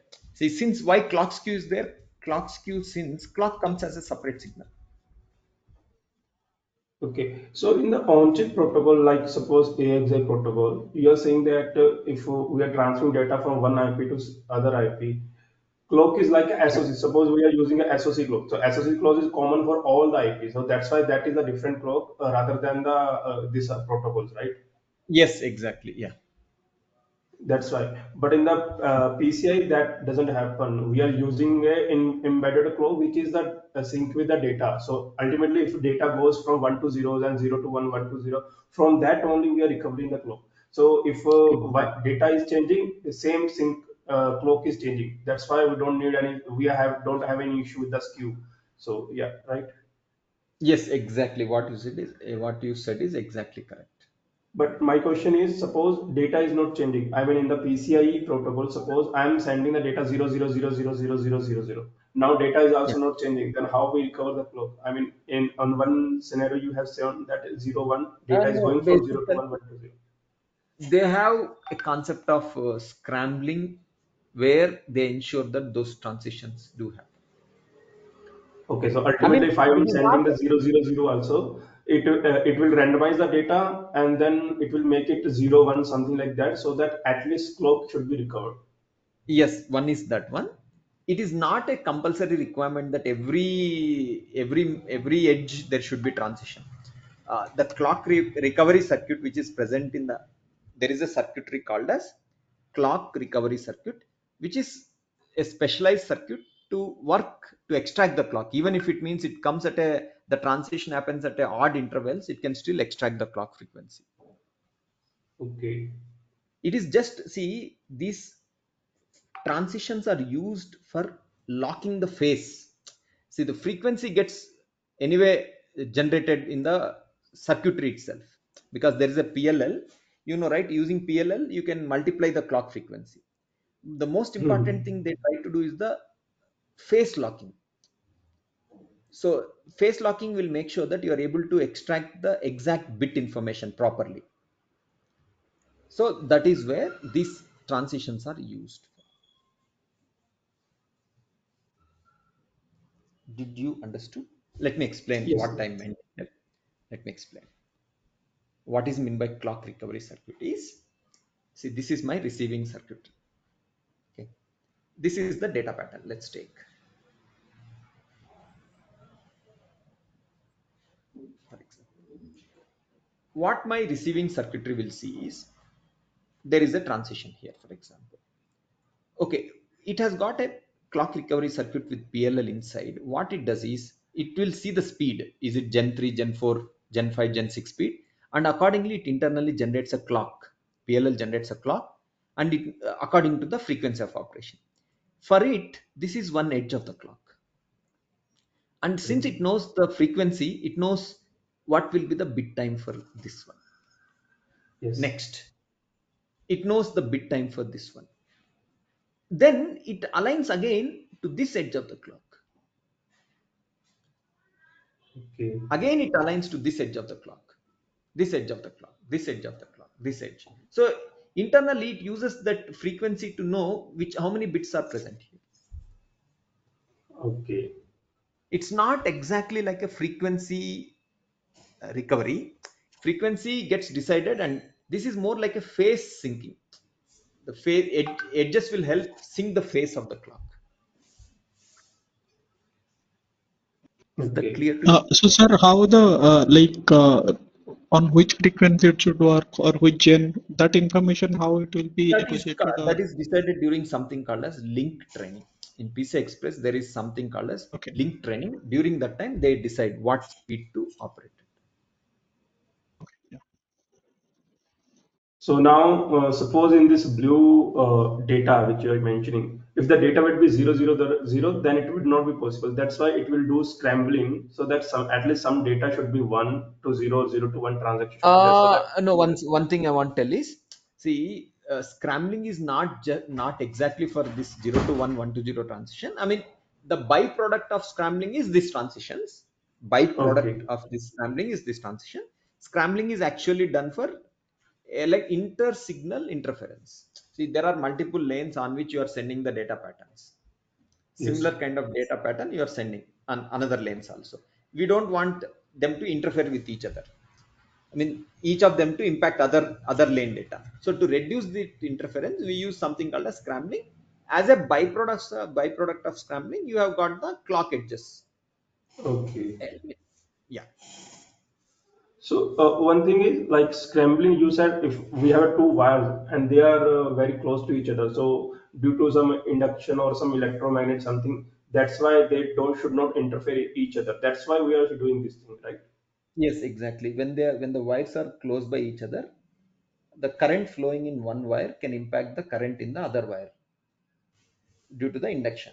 So to minimize that impact, we use some kind of concept called as scrambling, where we change the data pattern in such a way that one lane will have minimum impact on the other lane data.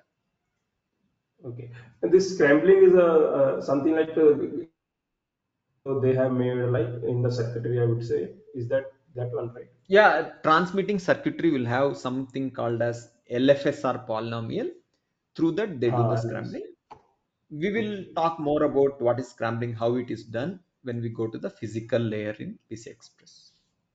So my perception was that this scrambling, descrambling is done. I mean, this LFSR thing is done for the encryption decryption. So is it No, correct no, no. or It has nothing to do with encryption, decryption. It is okay? done purely for the purpose of reducing the interlane signal interference. Okay, Because we are okay, sending the signals at very high speed. So when you send at very high speed, what is the speed we are talking? Let me just give you a feel of it. 6,400 crore bits per second. Means in a okay, second, there will be this many transitions, right? So when you talk about such a huge number of transitions, possible transitions, it can have impact on the other lanes also. So to hmm, reduce that, they change the pattern in such a way that interlane, what is meant by interlane? This lane pattern should not have impact on this lane pattern. To minimize that interlane pattern, when they send these symbols, they scramble the symbols, and they do, when they receive here, they do descrambling to extract the original pattern. okay. Okay. Yeah. Any other questions? So we were talking about skew is two types: data skew, clock skew. I was telling you that data skew is there in PCI Express also. For that, we use deskew mechanism. Skew is actually bad because it limits the frequency of operation. Then peripheral protocol overview. Let's just touch upon this slide and end the session for today. The peripheral protocol overview. The communication or data transfers happens at the chip boundary.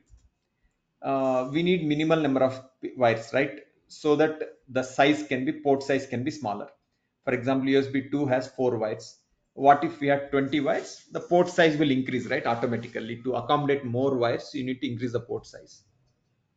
What are the advantages of peripheral protocols? Uses less number of pins, basically reduce the port size, limited number of ports.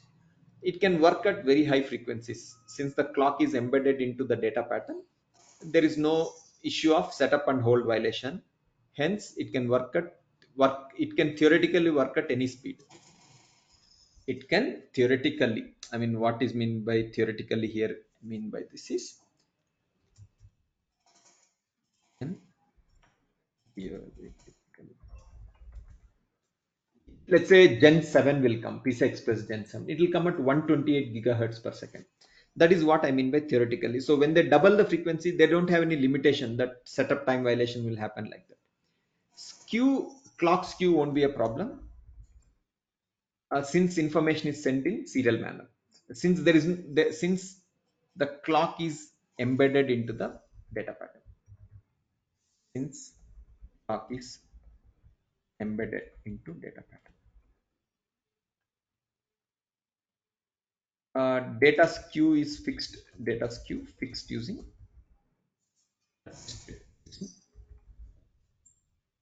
periodic skew mechanism.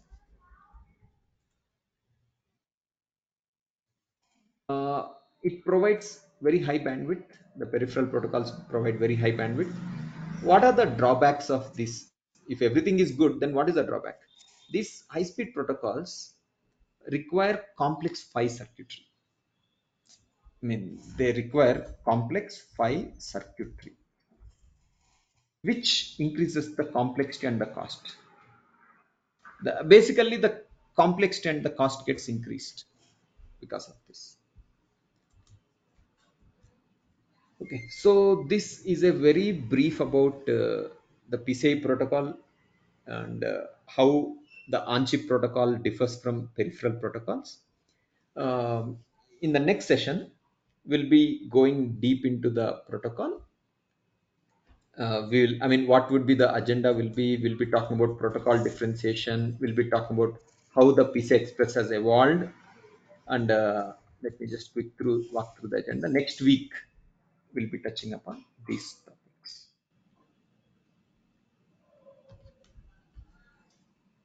This will be the agenda for next week of training. Okay. Next session. Yeah. So we will stop the session here. If you have any questions, I will address those and then we'll end the session. So any questions before we end?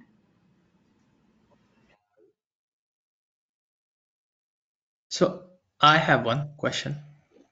Yeah. Yeah, so about clock recovery circuit. I think the clock recovery circuit Hello. usually, hello? Yeah, please ask. Yeah. Okay, yeah. About clock recovery circuit. Usually clock recovery circuit comes into the picture at the start of the transaction, right? And then once the clock gets captured or recovered, then the actual transaction happens, and then total transaction time will be like clock recovery time plus transaction time, isn't it? No. See, I think we have understood the clock recovery circuit in a wrong way. Let's understand the proper meaning of clock recovery circuit. Uh, Okay. See, the clock recovery circuit here is basically in PCI Express, there is a concept called as PCI Express. There is a physical layer which does link training. During the link training, the frequency of operation is decided.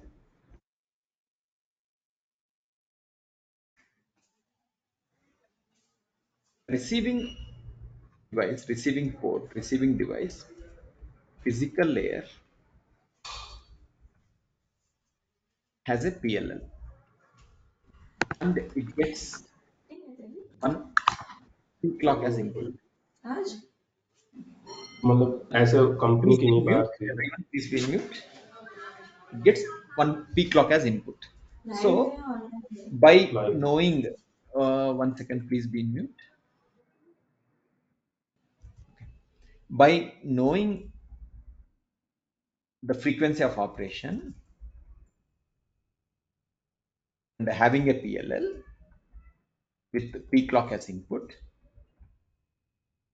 receiving circuit can generate its own clock and generate a clock of required frequency. You know, right? Because the PLL example, I mean, PLL can be used for clock multiplication. Yeah, yeah. Used for clear, right? It can be used for frequency multiplication. Technically speaking, then there is no need for clock recovery circuit. Do you agree with that? Because already you have the required things. You have the PLL, you have the P clock, you have the frequency of operation. From that you can generate whatever you need. Then what is the need for clock recovery circuitry? The need comes because you want to know the phase synchronization. Basically, align. It is used for clock recovery circuit is helpful in phase alignment of the PLL, phase lock loop, right? I mean, it locks the loop. It locks the clock phase. So that is where it is helpful. Let's understand what is meant by phase alignment.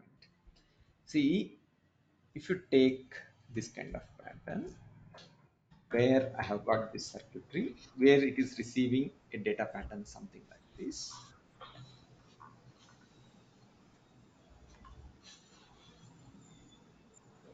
Something like this. Here, what is happening here is it is receiving one, let's say 0, 0, 1, 0, 1, 1, 1, 1, 1, 1, 0, 0, 0, 1, 1, 0. Okay, for example. It is receiving this. What my receiving circuitry does is it sees these edges. It keeps frequently aligning its phase. Means it knows that this is my, see what can happen is this frequency is not fixed. There can be some variation in this frequency. Incoming pattern can have a small variation, even though we are talking about, let's say, 8 GT per second. It won't be exactly 8 GT per second. It keeps little bit keeps varying. So that is where my PLL uses this incoming pattern transitions to align its clock phase. So now this is where my clock phase should get aligned. These both will get aligned. At later point, this is where my clock should get aligned. This is where my edge should get aligned. So it uses that kind of edges to align its phase. So when we say clock recovery circuit, we are not talking about the frequency recovery. It's the clock phase recovery circuit. So you may say, what is the advantage? What is the advantage of that? It knows the boundaries. It knows that this is where the pattern one is starting. This is the next one, logic one. This is one, this is one, this one, this one. Then it knows that this is zero, this is zero, this is zero. So for that purpose, it uses these edges. The clock recovery circuit is not exactly for the this one frequency Okay. recovery. It's for phase recovery. Got it. Got it. Yeah.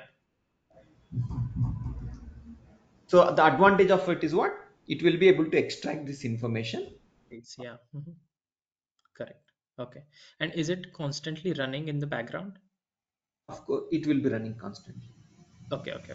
Okay. Yeah, I was just thinking it will be only at the start, and once phase gets locked, then we don't need to, yeah, run this again. But got it. Yeah.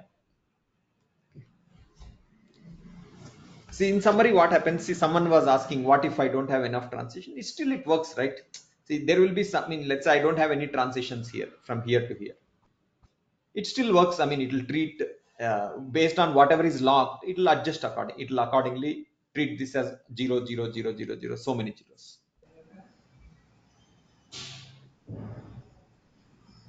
Okay. In summary, there is a PLL, there is a reference clock. Based on that, it can generate the required clock already.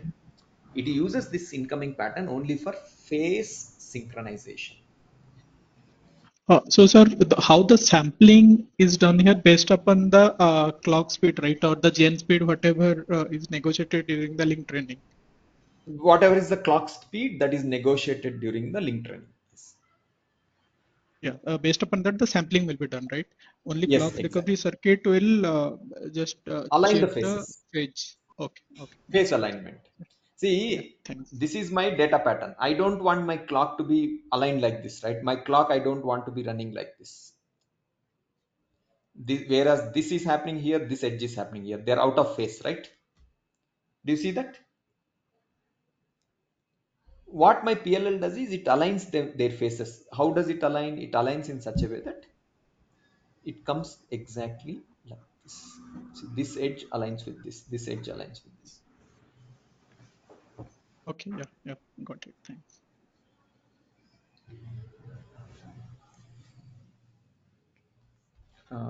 Any other questions? I have a general question not related to this one. Like, in future, in the near future, what will be like? Is there any competition for PCIe, like any other protocol in Combination peripheral means competition? Like the no, nothing like competition. There won't be anything because PCI Express is like a medium for transfer. See, for example, CXL is not a competition for PCI Express because CXL works on PCI Express. NVMe works on PCI Express. So there won't be any competition. PCI Express will be there in the visible feature. There won't be any replacement for PCI Express. okay, sir. Any other questions?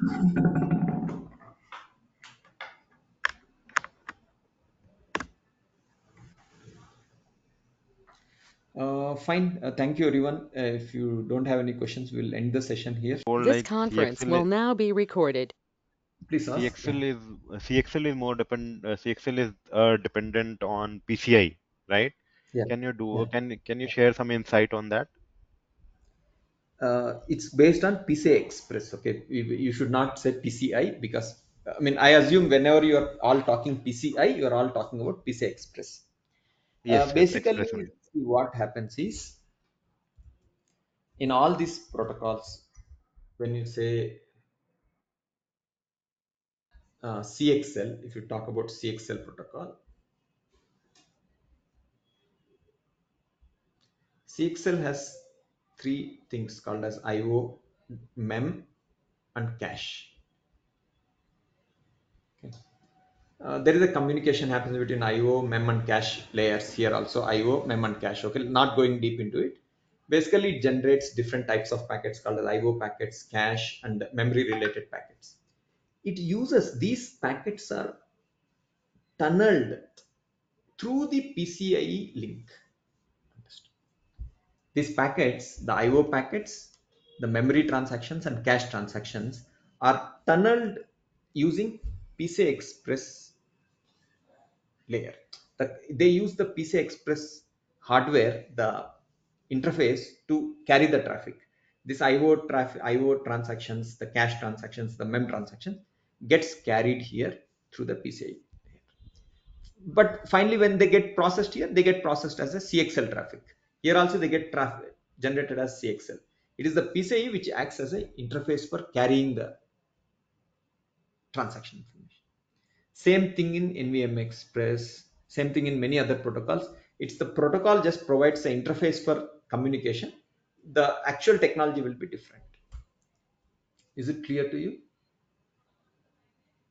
Yes, yes. Any other questions? So this recorded documents and video will be available, right, in the N-Skill? Yes, it will be available. Yeah.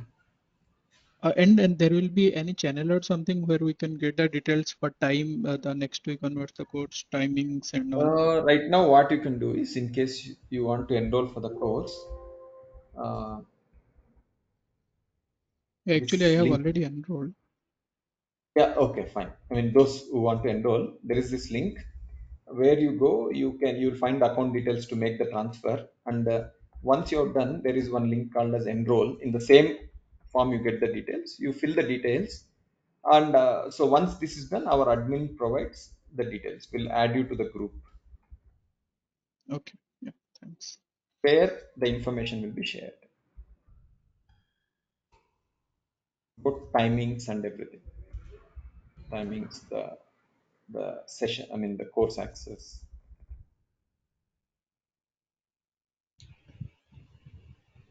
So next class will happen in next week or tomorrow. Saturday around mostly 9:30 will do. Next, starting from next week. Yes, next week. Yeah.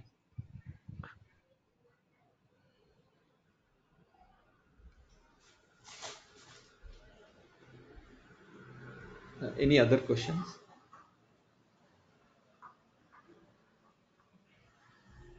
This classroom, then we have to come.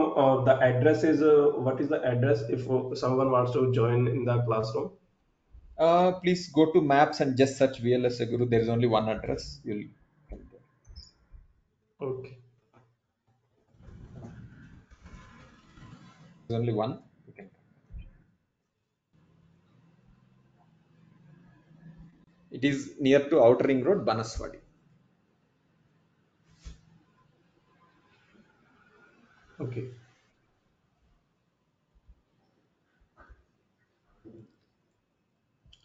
So Any same other? lecture will be recorded, right? Whatever that at on that day happen, Yes, yes. same Same lecture will lecture be will be. recorded and will be shared if someone has missed it. Yes, yes. Okay. Okay. So in just to close the thing, I mean, it's a very good protocol to learn. Many of you, or even some of you, might have thought it's okay to learn by self. It has its own challenges because the protocol is very wide, very depth. Many times it requires some level of guidance. That is the guidance I will be providing you as part of the course. I'm not telling that I'm going to share 100% knowledge, which is not possible because there are things which you have to read and learn. the course will take you to a point where you are quite comfortable with the protocol and you can easily glance through the spec and understand the things yourself easily. Okay. Any other questions? Yeah, course fee is 11K, right? Online 11K. class, right? Uh, Or it's not 11K, 9K plus GST. okay, okay, okay. For online course also. I thought it was for e-learning. No, we wanted to keep it uniform for this batch. We just kept Okay, okay. 9K. Okay, okay. I was just doing the fee transfer, so I was just asking. Yeah, Okay. cool. Thanks. Okay, sure. Thank you. Thank you, everyone.